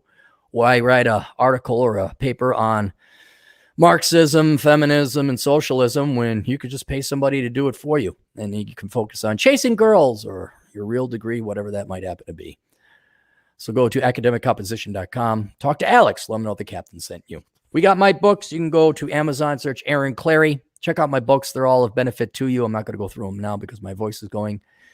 And then we have Pushing Rubber Downhill, written by our good friend and colleague, Adam Piggott. Yeah. Go to his website by the same name, pushingrubberdownhill.com. That's another book I'd recommend every young man read. And then he's got another book called Run Guts, Pull Cones. And he's busy, because he's a pussy. Do you know what he does for a living? What does Adam do for a living? He does offshore oil rig helicopter rescue. Balls like this big. He trains the people, and he doesn't fly the helicopter. He does the training and the rescue and the safety. He moved to the U.S., right? No, he got stationed in the U.S. for a while to train the Gulf of Mexico. He was in New Orleans. Right, New Orleans, yeah. Right, but he's headquartered out of Holland. Okay, so he's back. Or Belgium. What are those little countries are that Germany always just runs over in the first day of a world war? Those countries, he lives there. Luxembourg. No, well, that's, I think Liechtenstein. Is that the northern one, or Luxembourg is the southern one? I just know one of them's right next to Germany, but both are. Whatever. He's in one of those places there. Yeah. He's got a good website, good blog, and a good podcast. He plays the guitar, like at some of his beginning of the episodes, he'll play a song and sing. No, I don't think I've seen He doesn't. He tries to, but he doesn't. He thinks he plays the guitar and he thinks he's singing, but I'm joking. He actually plays the guitar and he sings, but it's acoustic guitar, which is really feminine. I hate the acoustic guitar. When you're in Vegas, will you get to see Baldoni, or is he on the road? That's a good question. He was in Canada last I talked to him, but he should be there. So, do you want me to say hi to him for you or something? Sure. I've never met him, but that'd be cool if you get to see him. Yeah. He plays a real guitar. It's not the effeminate. Yeah, he's gay. Oh, my love, plinky, plinky, plink. I got long hair and I'm a college douchebag in my dorm. I have some clients like that. Yeah. It's just like, and then you get Baldoni. I saw a girl practically cum her pants when he was playing at a gig one night. The guy, just the best guitar player I've known, period. He's a lucky dude. Well, yes, he is a lucky dude in some ways, but he is also incredibly accomplished. I don't say talented because people think you were born with it. He is accomplished. He earned that. Mm-hmm. He honed his skill. Sure. And the guy, he's like, hey, do you want to come to my Bee Gees concert? I'm like, no, I've seen it a billion times. I'd rather go see you play at a bar where you're allowed to riff and solo, because it's a way better performing art and a way better performance than watching you play song. I don't need to hear Disco Fever. What's the Bee Gees song? What do they sing? God, Staying Alive, Night Fever. Staying Alive. I don't need to hear those songs again. More Than a Woman. I think that's the Bee Gees. Has your GF met Baldoni? Oh, yeah. Yeah. Well, you want to hear a funny story? Oh, yeah. All right. So depending on, I forget whether it's traveling or there's some variable in what type of show they play. They do the old Bee Gees where they're dressed in black. And then sometimes they may go backstage and switch into white outfits and do the new Bee Gees, like their disco days. Wow. So when me and the GF first saw Matt, it was the old Bee Gees. They're in a black outfit and they played, and they played Staying Alive and all that. Then she sees Baldoni on YouTube at a performance, and he's in his white leather, glittery, white bell bottoms. Totally. She's like, we didn't get to see Matt in his white outfit. So we went and we got to see him in the white outfit one time. And that was pretty late. That's professional, Chad. There you go. I'm not answering this bullshit. Good. It's an annoying client, one I don't want to talk to. So anyway. Yeah, we went to see Matt in the white outfit because that was worth it. And actually was quite the visual show because they all are made to look like the actual Bee Gees. Mm-hmm. But then, they call themselves the Australian Bee Gees. Is that right? Yeah. And I think there's legal reason for that. Yeah. And marketing reason because the Bee Gees were Australian. Yeah. They originally were British, but then they moved to Australia. And then these guys are actually Australian themselves. Mm-hmm. And so to differentiate themselves from other cover bands and to lend some credibility, because here's the thing, they're not just Vegas. They are global. They will go and play all over the world. So when you say the Australian Bee Gees, like, oh, the real ones or the most authentic cover band we got. Or tribute band, I guess. So there's plenty of Bee Gee cover bands, but this is the most official one. Mm-hmm. Buy my books. Check out the goddamn bacon. He got banned off of YouTube, I guess. Oh, he did? Yeah, we haven't seen from him in a while, so I got to remember. Like, I've been emailing him, so we're gonna probably meet up for a meetup in Seattle. He hasn't popped on during our podcast right now. Because he got kicked off. He said too many bad things. So go to the goddamn bacon, tune in his podcast. I kind of missed him. When he was on. He's on Instagram too. I don't know if he got kicked off of there, but he's there. All right, here we go. More Ray John. Ray John, $5. Man, did you come into some money or something? Trudeau just gave him money. That's how it works in Canada. Hey, it's free money.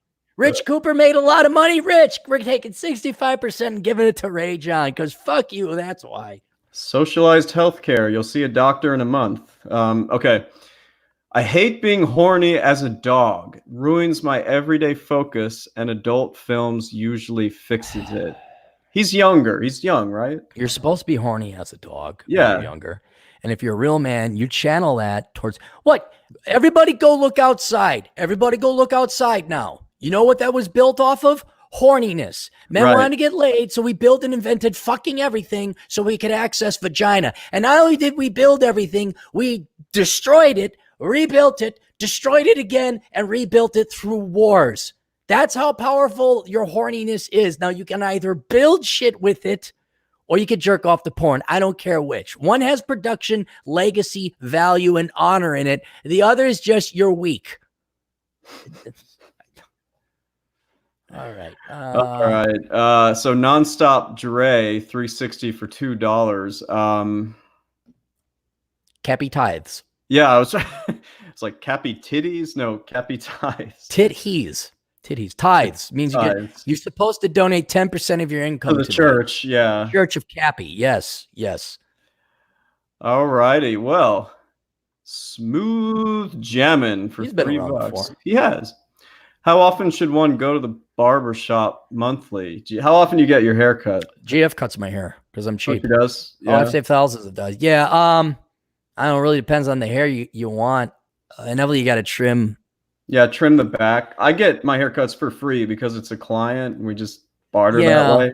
If you can find a gal to like just trim the back of your neck, and maybe tighten up the top a little. Yeah. Then when the top needs some trimming, you go in and pay a pro.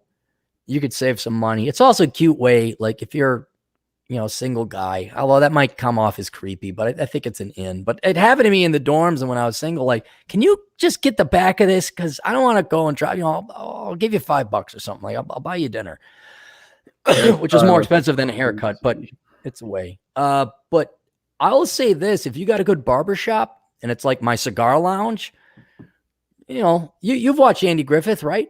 Oh, yeah. They're in Floyd's barbershop once a week. Yeah. Just hanging out. Yeah. I mean, you almost don't go, it's like girls getting their nails done. They don't really need their nails done, but they go in there to gossip.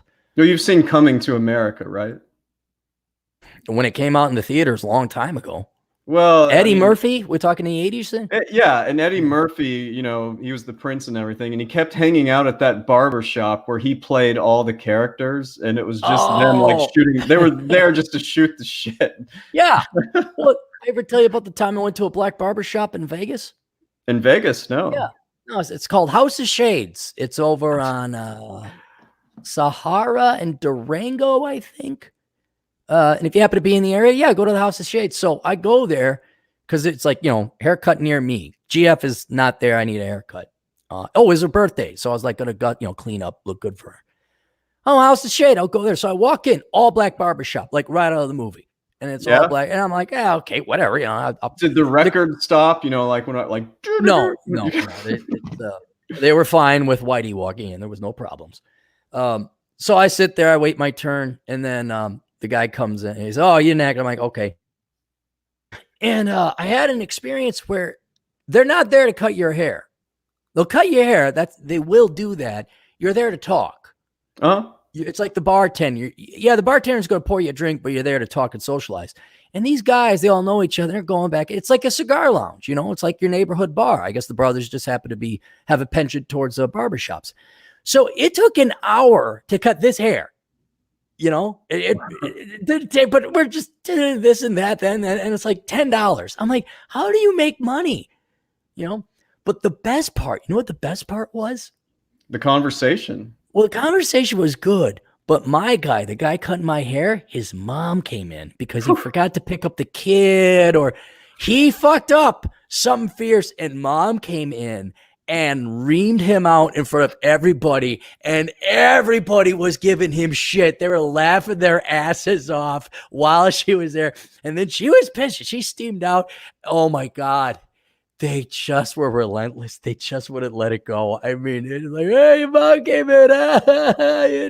You need him to wipe your ass for you. It was great. So I talked to Mark. Awesome. I say, Marcus, is that it? He's like, oh, yeah. You don't go in there for a haircut. You go in there. But so if you got something like that, it's a social call. Yeah, go in. I'd say once a week, if anything. Get a beard done up. If you're not drinking, if you're not smoking, go get haberdasheries used to be like that. You go to a haberdashery, you get the fucking towel treatment and everything. It's real nice. Yeah. I mean, it's almost like, how we're always saying all male spaces are pretty much going away. Barbershop's a little bit like that. So that's cool. So Dre for $2 says, are you going have the great one on soon? You'll do one. Yeah. Yeah. I'll do one with him. He wants to remain anonymous. So we do audio only. Podcast. I mean, just saves us both time. He uploads it to his stream. I upload it to mine. We're good to go. So, okay. Great White Rabbit. Afternoon, gentlemen. Good afternoon to you too. Good afternoon. Nick. I've been waiting for Nick to enter the fray. For $5, how do I become a dude bro to start a marketing business to get to girls? Also, Cappy, check your Instagram. I just made a Pacific Northwest group chat. Oh, okay. I'll go on the group chat. First, Nick, if you wish to succeed in marketing business, you cannot spell it business. You may have to spell it like all the dude bros with their hats on backwards at the Carlson School of Management. You got to say business, right? So let's get the words down right to get the girls. And then you have to fake it till you make it, Also helps to take out a lease for a used German car, no younger than 5 years old. So it has mechanical problems and it's going to be a nightmare to repair, that you preferably can't afford. And then you take that out, but don't get standard transmission because that would actually be too masculine. You need to have automatic because you can't in the suburbs. You don't know how to drive standard transmission. So these are the subtleties that you'll find out if you go to the Carlson School of Management. We haven't talked about them in a while. What's it to say? I guess we said it all. That might be the next thing to burst. These small little liberal arts colleges are going belly up. I think the business colleges are next. Actually, I have to tell you something real quick. Please do. I know you don't care about the collegiate sports ball. I take an eye and look at that either way. Your undergrad is a top 10 team because they're undefeated, but they also haven't played anybody difficult. So what, Minnesota? University of Minnesota, for some reason, is 8-0. Hockey, football. What are we talking? Football. The Gophers? The Golden Gophers are somehow doing really, really well right now. Who are they playing against? Vaudale Community College? Well, they're playing against all the Big Ten schools, but they haven't played any of the hard ones. They've only played the really shitty ones. So have they played the Badgers yet? Not yet. Okay. Well, the Badgers will keep the axe. Yeah. And I'm sure the Gophers Don't worry, they fail all the time. And even if they win the sports ball championship, guess what? What? It's still a shitty school, and you're not going to be working on Wall Street or become a surgeon. It's just a shitty school. You're not going to. I mean, I was more curious if like you'd heard anything. Maybe people are getting excited over there, or You who know knows? what's funny? Now that I think about it, because it's also football season professionally. Oh yeah, All yeah. you hear about is the Vikings. That's it. The Vikings, yeah. Yeah, I don't see any Golden Gopher shit. I don't know. Who cares about? And the Vikings are doing well this year. I hear they're like 6-3 or They're something. doing well, yeah. Yeah. Oh, and I just glanced at University of Minnesota's schedule.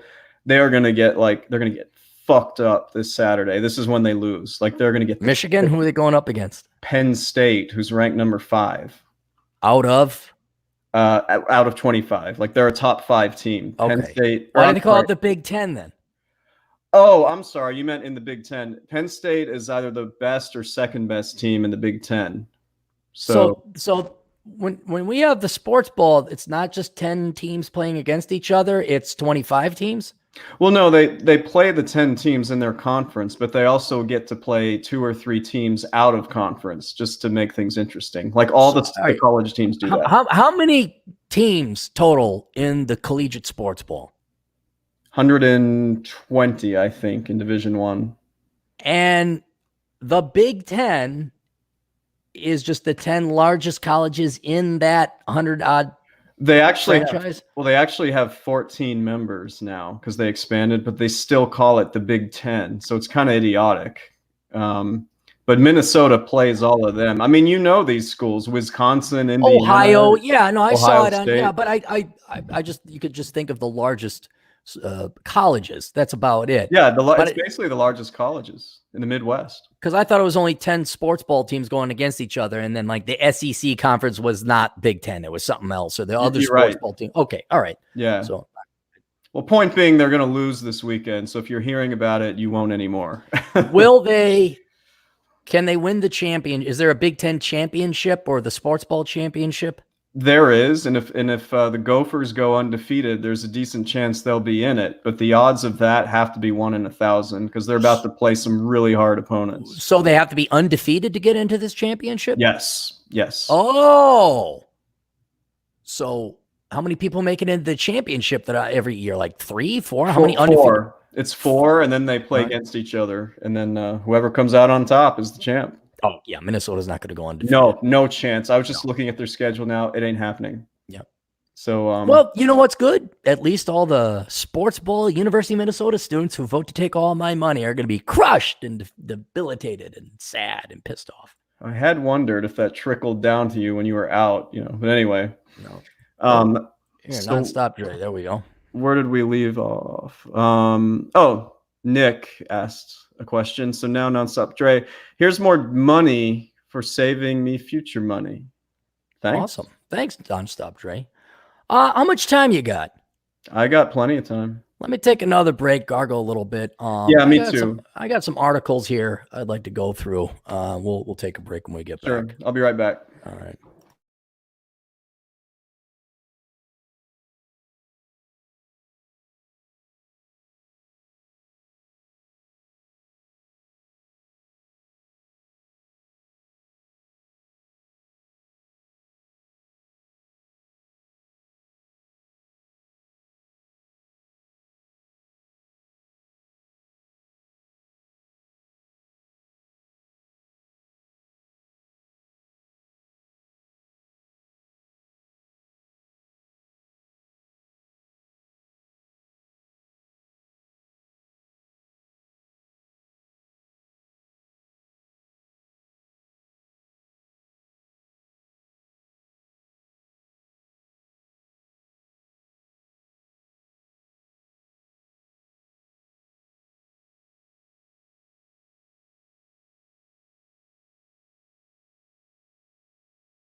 What is that song?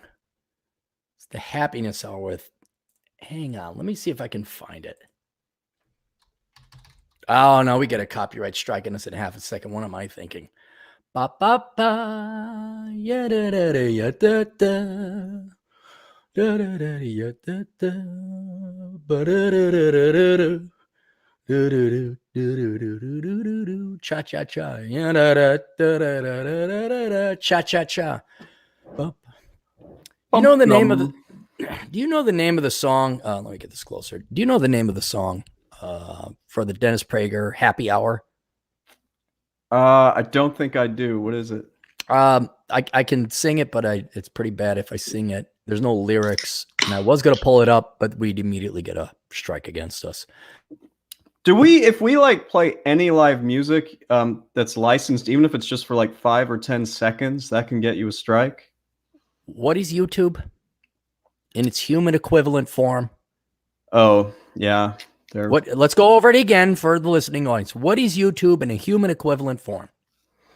One big censorship lefty. No, in human form. I don't know. It is a young bipolar woman who's a 10, who's off her meds. And the rules will constantly change, and you won't know what it is. So I don't even bother. I don't even bother playing music. I have a hard enough time, like the images that I put for like the thumbnail, I make sure they're public domain, or at least according to Google image search, they're public domain. Every once in a while, I'll throw one in. So if I'm not monetizing it, then I don't care. But it's just, don't get on her bad side. Don't give her a reason. Somebody who's a heroin addict or talking to themselves in the street, just avoid them. Don't give them any reason to. No, that's fair. Yeah, that's fair. Speaking of happy stories, you hear about the gun control activist that shot all of her kids? I think I did see that.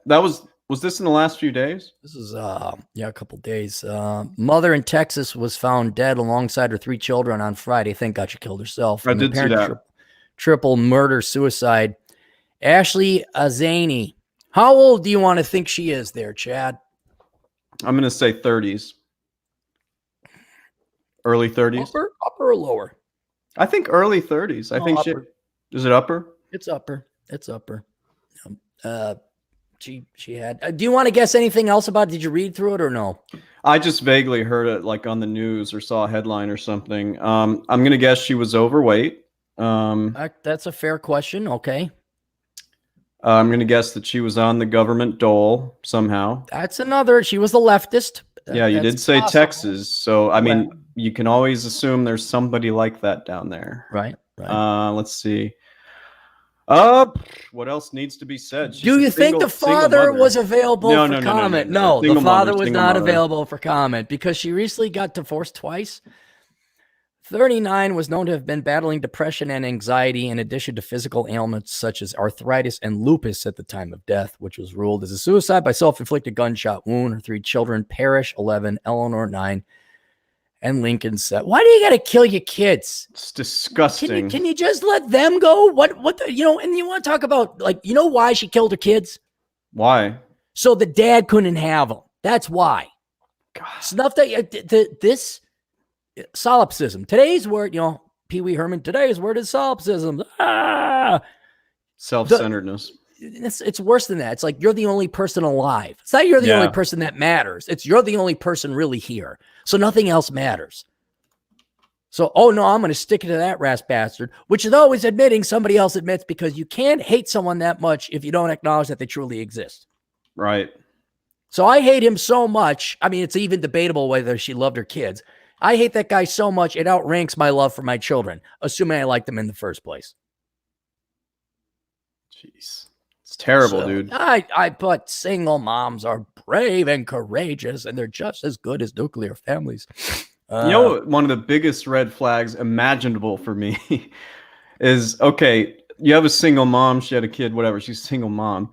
The ones that have 2 or more children from 2 or more different guys, holy fucking shit. And I come across a lot of them, like not only in my job, but just randomly, like being out. Like, or on dating apps or something like that? There's a few on dating apps. Of course, I would never go out with a single mom at all, even just your normal one. But I love how we're the bad guys in this. Right. We're the bad guys defending the fucking How- kids. Because let's just admit it, right, leftists? It's all about you. It's all about you. Fuck the world and even fuck your children. It's all about you. Oh my God. She had just finalized. She had just finalized a contentious divorce from their father, Mervyn Azuni. Yeah, divorce is great. Ashley Azuni was a vocal advocate for stricter gun control in the United States, with multiple social media postings calling for an end to gun violence. God. You know, those Democrats, when they get in total control, they're going to come after you with guns. They are not going to be against gun violence then. Yeah. And Facebook profile pictures that bore the hashtags enough. And then gun violence authorities discovered the body of the woman and her children after they were called to Azin's home on Thursday by a relative who had requested a welfare check, meaning the cops went in, not, hey, give me a check. Right. They were kids they wanted to have around. They really were. They played well. They talked to the adults. They were amazing kids in all fantastic ways. Family has rallied around my son, Mervyn, our only focus. Yeah, poor guy. He lost his kids. Yeah, and the kid's grandfather Mervyn. Oh, God, poor family. It's horrible, man. Yeah, you look at these kids' pictures, and one kid's putting the gang sign up. Oh, geez. They're not smiling. They don't have any life in their eyes. Let me see if the kids are obese. Let me see if Ashley was obese. Oh, I know this sounds irrelevant. It's not irrelevant, ladies. If you want to love your husbands, if you want to be in shape. And I'll be fair, that goes for the guys too. Don't become it goes. Yeah, she's dumpy. Oh God, really? Okay, here we go. She's a feminist too. Here's the strong women. May we know them, may we be them, may we raise them. And then what? Fucking shoot them?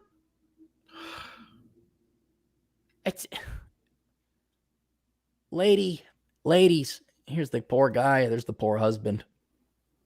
Wait, are these the kids? They don't look like the kids. Oh, yeah, I guess this is it. I'm not looking at it because I don't even want to. You don't want to. Yeah. It's just, but skinny wives save lives. Just ask Brandi Love. That's a great bumper sticker. I said, well, your car will not have tires in operational order. Have that. Skinny wives save lives. Skinny wives save lives. It's true. That. Men will live longer. They'll want to do more. They'll work harder. It's just simple. And if you love your husband or your significant other, you'll stay in shape. But fuck it, who cares? What else? Buddy of mine, quick story. Buddy of mine, he uses this one dating app. I forgot which one it was, but just last week he was telling me he hit it off with some 29-year-old girl on there, and he thought she was decent looking. The profile didn't say a whole lot. They went out 2 or 3 times, and it was only on the 3rd date that she said, "Oh, by the way, I'm divorced and have 2 children." See, but it's the makeup paradox. Fat chicks putting on makeup. They know men like beauty, except when it's hard. So the woman knows the guy doesn't want a single mom. Yeah. But we won't lead within, hopefully, maybe you'll like my fat friend because of her personality. No. This is why I have no problem walking and leaving a lecture if it were to ever happen to me that I got like whatever, hoodwink or whatever you want. I would have been furious if somebody had done that to me because I would never go out with a single mom, at least not at my age now. It just isn't happening. No. You hear about the CEO of McDonald's? Yeah. He hooked up with someone who worked for him, right? You think a CEO of a Fortune 10 company? Yeah. McDonald's is definitely Fortune 50, isn't it? You know they're headquartered out here too. Yeah. Northbrook? Yes, it is Northbrook actually. How do you make a rookie league mistake like that as the CEO of McDonald's? The only conclusion I can reach is he didn't care. He's like, whatever. Maybe he wanted to quit. He got it. Who did it? Hang on. I got to look this up. Let me look it up. I want to see whether this was worth it or not. Well, that's why I think he just wanted out. So he's like, well, It's a way to go. yeah. Was he even married? I don't remember them saying. I didn't actually read this. I happened to be catching some local news, and they were talking about it. But I'll bet he was married though. McDonald's chief executive officer has left the company after violating a consensual relationship with an employee. It was consensual. Forbids having romantic relationships, direct, indirect. Trying to figure out if there's a name of the gal. That's what I'm looking for too. Well, here. who? Yeah, it doesn't say that there. What's his name? Easterbrook. Steve Easterbrook. Let's see what Google has to say. Steve Easterbrook's girlfriend. She better have been damn good looking. Yeah, they might be intentionally concealing that, but let's see. It just says female employee on all of these. It doesn't say who it was. I don't mean to raise, I don't want the paparazzi going after her. Well, we're just curious what she looks like. I think that's fair. Yeah, I'm not seeing anything that actually mentions the woman. You can always rely on the Daily Mail. They'll probably get it for us. Daily Mail. Steve considered McDonald's colleague. Yeah. 21 million. Female worked under him. He's a good-looking guy. That's why I think he just didn't care. He's like, Is this the gal? Oh, he was married. All right. There you go. Yeah, they're not listing the gal here. They're not listing the gal. Well, I'm looking at the Chicago Tribune. They usually just throw it all out there, but I'm not seeing. No, I think they're keeping her anonymous. Which is fine. I'm just hoping that it was a hot little piece of tail. It wasn't like Arnold Schwarzenegger who banged a quite marginal maid of the house. All right, let's go back. There was a couple. Yeah, it's not here. Are we doing super chats? Yeah. Just give me a time. This is kind of a cleaning up. We don't need to talk about California's light problems because all communist and socialist countries run into rolling brownouts and inevitable blackouts. I did that. So Cynic in Chief says for $2, I'm more excited for funds earnings than sports ball. FUN. I don't know. Oh, is that Disney? What's FUN? Fun ticker symbol? Sure. Cedar Fair. Oh, of course he is. That's Cedar Fair. They own a bunch of roller coasters. Remember, Cynic in Chief's passion is hobby. Yeah, eccentric one. Going back to our previous conversation, his passion is to go and just travel the country and hit all the theme parks. Cool. Do all the roller coaster rides. And Cedar Fair is one of the larger ones. Revenue $1.3 billion, net income $126,000. They got 10% profit margin there. That's not bad. I bet you he invests in it. That's why. That's why he's curious about it. He at least invests in stuff that he endorses. Here's one. Yeah. Well, there's not a money associated with this, but I just want to say the Safety Doc Podcasts is his 48th birthday today. So happy birthday. You're muted. You're muted, dude. Happy birthday, Doc Perodin. It's good to know that Doc is 48th birthday. Yeah. Got it. Oh, we should have had him on. You know what? We're gonna have to be a separate podcast for this because Doc retired. Yeah. And he comes up to me. He says, "Hey, I'm bored with life. What's the solution?" I'm like, "Doc, have you been listening to my podcast at all?" That's what I'm wrestling with right now. I mean, it's kind of like I got to Mars. I landed. It's not terraform. I'm like, God, there's nothing to do here. He landed 10 minutes after me. Hey, it's not terraform. What do we do? I'm like, Doc, I just got here 10 minutes ago, retired myself. I don't know what the fuck to do. But it would be a great conversation to have because I forecast this is going to be an issue many young men and women are going to face in the future.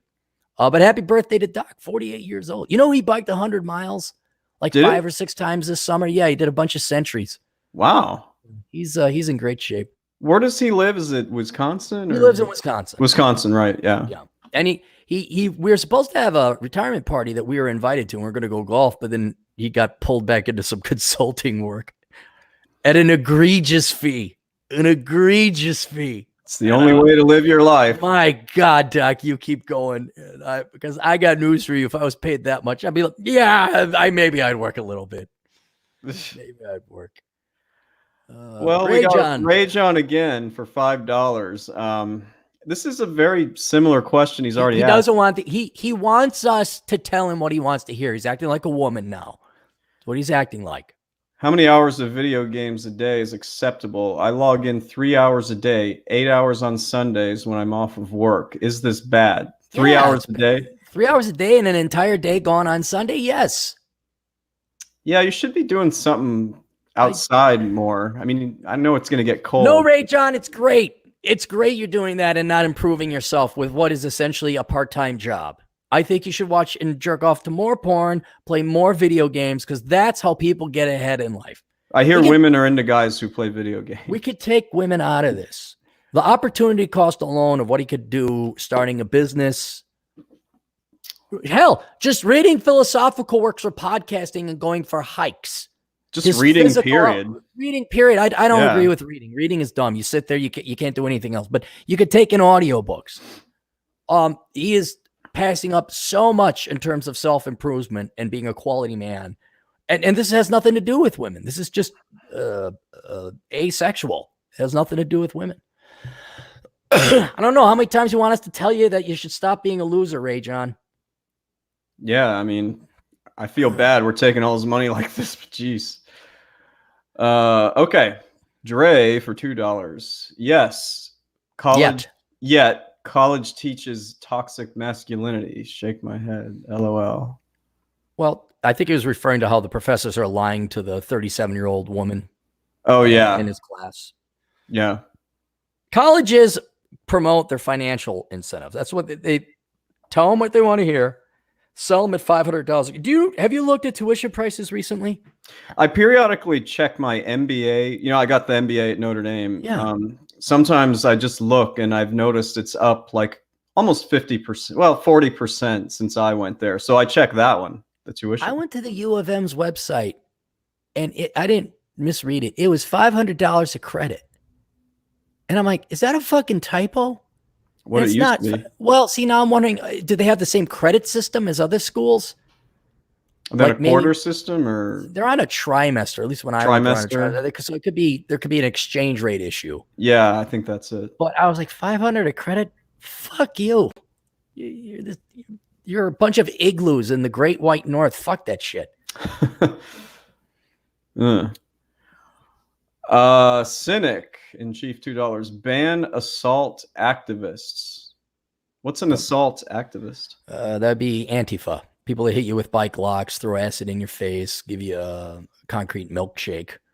Punch Richard Spencer. Punch Richard Spencer. Yeah, I think they're pretty much always going to be around, just like you have the other side around too. Yeah. Have you seen this? It came out in Bloomberg. Vast majority of paper millionaires in Silicon Valley are men. I hate to keep going back to the male-female thing, but this is all the news happens to be right now. They're talking about how, you know, men are too highly represented. And no, because what's great is Bloomberg thinks it's like new media, so you have to subscribe to read. Mm-hmm. So essentially what everybody is accused of now, just reading the headlines, is all we're going to have to do, because no one's going to drop the money. And do we really have to read the article? No. Written by Candy Chang. We can look her up, and I could guarantee Candy Chang. I'm looking that up. Look it up. And I can almost guarantee you that if you look at her previous articles, we could find out what this article would have said had we gotten a subscription to Bloomberg, which is going to be, oh my God, the patriarchy. And it's like, no, men just major in STEM. Period. That's it. Candy Chang, Bloomberg. There's a bunch of Candy Changs, believe it or not. Really? Oh, it's Chang instead of Chang. Yeah, like Chang. E instead of I. Okay. Let's have a look. I mean, not particularly attractive. I don't care what she looks like. What does she write? Oh. What are the titles? Well, let's see. TV producer in San Francisco. All right. So she's not worked a real job. Executive Bloomberg Studio 1.0. None of these are particularly interesting. Like I'm looking. Google XHR chief says it should curb contract hiring. Okay. Okay, right. Bloomberg Technology, your digital producer, CNBC. These are boring. Jeez.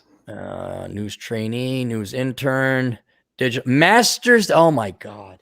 Yeah, I'm looking at these too. It's like, Guess what her master's degree is in?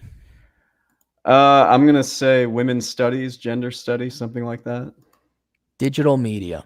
Digital media. I was gonna say better or worse, but Now keep in mind, she can't program a website to save her life. She has a master's degree in digital media. How much you want to bet Nick Schulander, who went to Seth Himes' digital course, indemandcareer.com, how much you want to bet he's making more money in indemandcareer.com will get you more jobs than a master's degree in digital media? I would believe it, and I'd be curious what a master's degree in digital media would cost, and if it's 1 year or 2 years. Well, at the Columbia School of Journalism. Bachelor's degree in international relations and foreign policy. Fucking Christ. That's not that. That's not a thing. Okay, all right. Yeah. Do we need a subscription to find out what Candy Chang wrote about these evil bad? How much you want to bet? How much you want to bet? Women should really think harder about going and majoring in the right subjects and or women are underrepresented and there's a pain in the selection choice. How much you want to bet it's blaming and not saying, hey, taking responsibility? I'm gonna say all of it. Well, okay. Because that's what you see so many articles about how they have it so bad and that they're underrepresented, yet none of them want to do the actual work to get there. I don't even read those articles anymore because they're just so tiring and there's nothing new and it's not true. If the journalists really want to be you really want to be journalists, why don't you write something that isn't in the mainstream thought and politically correct? Why don't you just out of maybe an intellectual exercise, try and write a piece you disagree with. Try and come up with the logical arguments and the data to write a piece that you disagree with, because it will be the only type of your kind because you all agree with each other. It's an echo chamber. It's nothing new. Orange man bad. Orange man bad. Men, sexist women. Women fuck. We're done with it. We're tired. I know. It's so tiring right now. It's why I've even skipped. I won't link to stupid articles anymore. I'll do the person behind the article. I'll read their name. I'll say behind the post or behind the article, and I'll go straight to the person like we did with Candy Chang here. So just because I kind of do the same thing because I like to go on Yahoo. I see some of the news, and whenever I see an article that's like orange man bad, patriarchy this, a lot of times it's a male. What do you think that male looks like when you Google him or look at his previous articles? Yeah. Hang on. I'm just going through here. Well, here's one right here. The Washington Post, where they came out that top economists made the case why we still need English majors. And you read through the article. It's a bunch of lies. Didn't you share that one on Twitter or Facebook? I think I did a podcast too. Yeah. And then in other words, these articles are not new. There might as well not even be an article. What people should be immediately doing is going right to the author, the journalist, quote unquote, who wrote the article, and saying, okay, who is this person? That's the real news. I agree. It's no longer what the news is about. That's the news. It's who writes this shit. That's really what it is. We talked about Portland with the 1% tax. Another liberal arts college closed. What are you looking at? I'm just looking at my notes from my phone so I can clear it out. Okay. Did you hear about the clapping? Or they're banning clapping? Oxford banned clapping. Oh. Did you hear math is racist? You saw math that is one, right? racist. I got that here. But what do we say about it? Honk honk. What do we? Like, Clown world. There's, and I'll go through the data, especially writing this book on the millennials. I'll be like, God damn, they got fucked. They got really fucked. And then I see this shit and how they're just dumber than fuck. They're a bunch of lazy socialist assholes, and they are all gunning to be victims and oppressed so they don't have to work. Fuck them. Then I'm like, oh yeah, I should be a dick to them in this book. It's really hard because they really did get fucked over. But they're the ones that are like at the age of 30, like, oh, we need socialism still. It's like, dude, you have pubes that are turning gray and you're still advocating socialism? This isn't fucking 1998, you dumb son of a bitch. A lot of them still live at home too. Here, would you like some good news? You know what? We could use that. I feel like we've been a little harsh. A little hard. Let's put ourselves in a good mood. Let's come from enjoy the show when socialists get what they want. College age, or in general, young female athletes. Do they vote left or right in general? Oh, left. Left. 6'5" male wins girls running event named Woman of the Week. Oh my God, was this the transgender one? They're all there's like 5 or 6 of articles like this out there. Shit. There's a guy that broke the women's lifting record in the United Kingdom. There's running records. There's swimming records. And I don't feel a damn drop of pity for you girls because you voted in. For some college students, it's a parody that hits way too close for home. When the Babylon Bee ran a satirical news story about a motorcyclist identifying as a bicyclist to set a new record, a group of runners at the Big Sky Conference understood all too well. In their conference, boys don't just compete as girls, they get honored for it. 2 years ago, Jonathan Eastwood dominated the men's competition. So this guy beat men. He beat men. And also there's guys out there who aren't really transgender. They're just going in saying, I identify as a woman, and they're just breaking all these records just to piss them off. So these are guys on our team. So I was going to say, you got to appreciate their troll. Right. I mean, it's kind of like, you know, good for you. You guys go. So these aren't actual transgender. Some of them are just regular guys saying this is bullshit. Jonathan, who now goes by June, finished second in a field of 204 runners at the Santa Clara Bronco Invitational and helped the University of Montana finish 7th as a team. For that, school officials decide he's been named Women's Cross Country Athlete of the Week, edging out 8 other actual females for the title. Oh, for fuck's sake. And they're all like jerking. Well, I'm sorry, they're all twiddling themselves, thinking this is the greatest thing ever. They can't push back on it. They can't. No, they can't. They can't. I'm pretty physically all right at some stuff. I'm wondering, like, you know, if I entered some competition, yeah, it has to be some women's like college, something, I don't know. Not surprisingly, Bill Zwerger noticed the 6'5", 6" male fared quite well against his weaker, slower female competitors this season, finishing first at the U of Montana's Invitational and second by 1 second at the most recent Bronco Invitational. You know, the gal who beat him should actually be proud. Yeah. That gal should be real proud. But that's only to be expected since that he was a top runner for the U of M Grizzlies men's X and C, cross country and track and field team as recently as 2017. I have the sneaking suspicion that his latest second place finish was due to him letting off the gas towards the end of the race, seeking to minimize the negative publicity his winning yet again would have garnered. Dude, what do you care, man? You have no shame. He has to let girls win. When the College Fix contacted the university, they asked why the school didn't disclose the fact that June identifies as a transgender. Spokesman Joel Carlson insisted there was no subtext. Good luck convincing the rest of the sport, which is struggling to survive this fatal infusion of political correctness. Even now, the NCAA has no answer for girls track, admitting the NCAA does not have a maximum testosterone level for its current policy. So is the NCAA, that's basketball for men, isn't it? Well, no, the NCAA like oversees all of college sports, whether it's women's soccer, basketball. So yeah, they don't know how to deal with this because they're lefty too. Could a bunch of, let's say you're B-string basketball players in college, you don't make varsity. Couldn't you just identify as a woman and just like a bunch of guys goes in and you identify as women and you just beat the ever? You know what's funny? My 4th grade teacher, hope she rots in hell, hope she never crosses my path.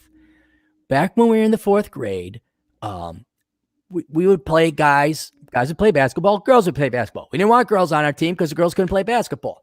Right. So it would be guys. So she grabbed like the 4 best guys who were really good athletes, by the way, especially for that age. She made them wear wigs and put on skirts. Says, okay, guys, you're going to play against girls. And it was like the 3 best guys, and they kicked our asses. And the girls laughed and the teacher laughed. Who's the fucking joke on now, you goddamn quanta, ha? Who's it now? See, that's 4th grade. None of us really aspiring to be basketball players.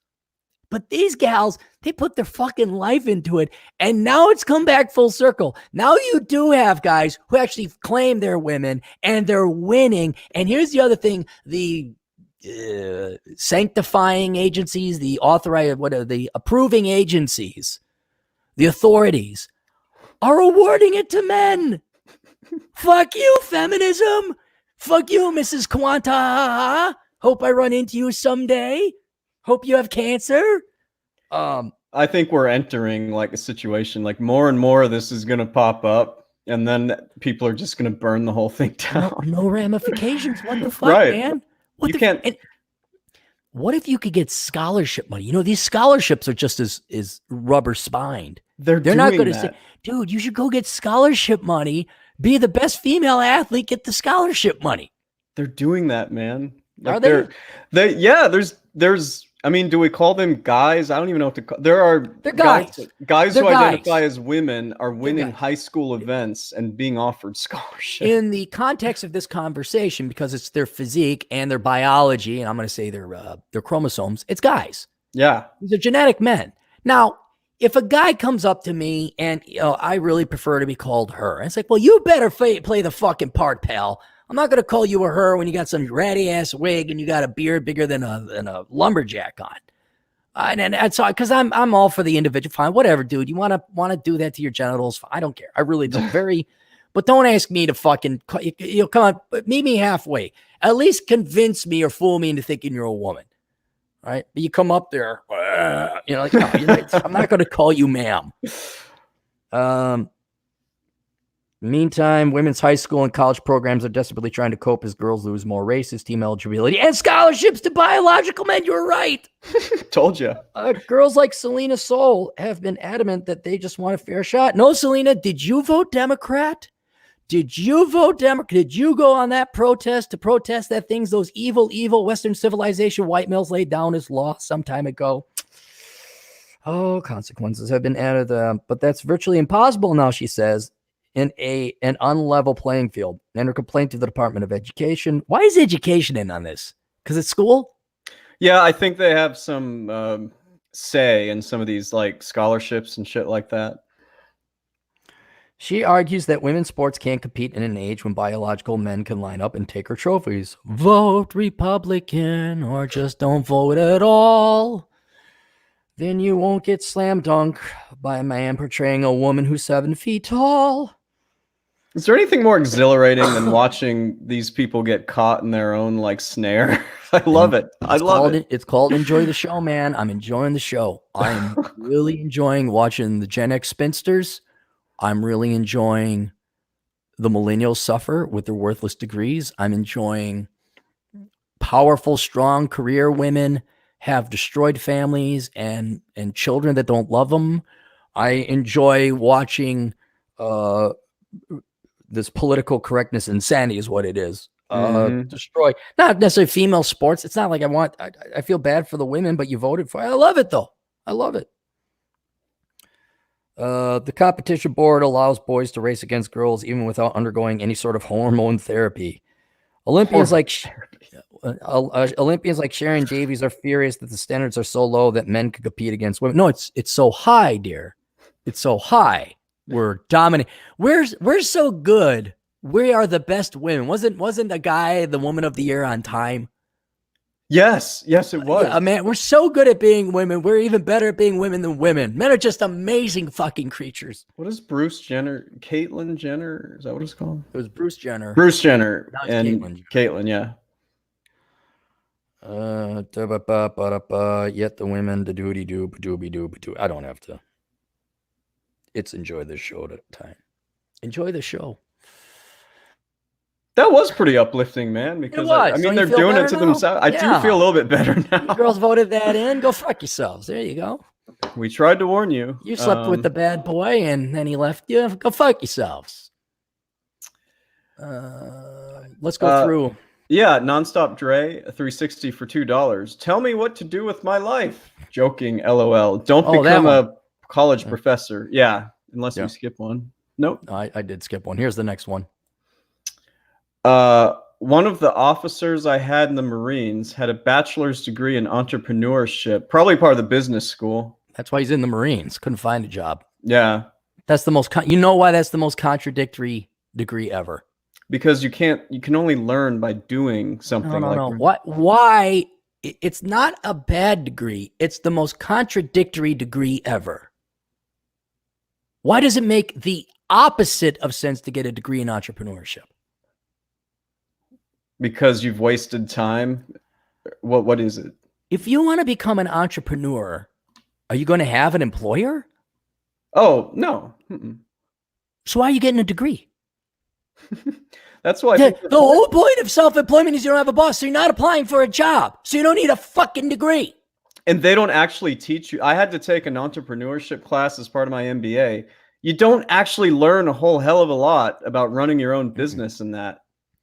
I looked up the University of Minnesota the Carlson School of Management, their entrepreneurship staff. And I think only half had ever actually ran a business. Because they're academics. Yeah, academic. I mean, it was hilarious. I mean, I understand if your professor's accounting. Well, okay, yeah, that makes sense. But, where are we? Where are we at? Okay, Dre again. Clapping band. # enjoy the show. That's what we were talking about. I hear that some people have to snap their fingers now since it's less triggering than clapping. Right. Yeah. Anytime I start thinking the millennials had it rough, I'm like, nah, fuck you. You need to be bounced around. The millennials need a good ass kicking. There's a hilarious YouTube video of some dude at one of these gatherings who's like, "Can you please stop clapping?" You know. Really? Yeah, it was from a few weeks ago. It was just horrible. Let's see, where else we at?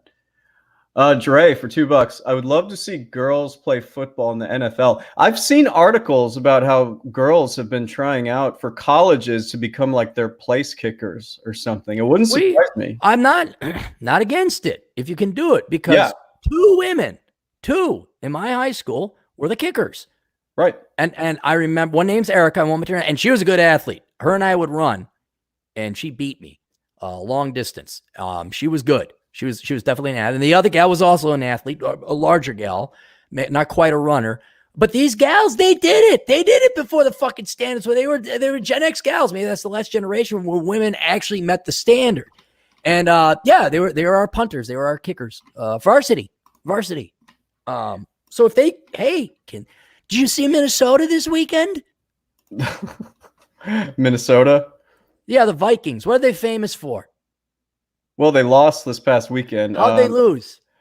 They lost. Shit, I didn't watch the game. They missed a field goal. Oh, did they? Not a long field goal. They scored a touchdown, and they missed it from 20 yards. God, because the Vikings always do that. They always miss a field goal. So don't think, hey, if the lady can kick it through the uprights, it's better than the Minnesota Vikings.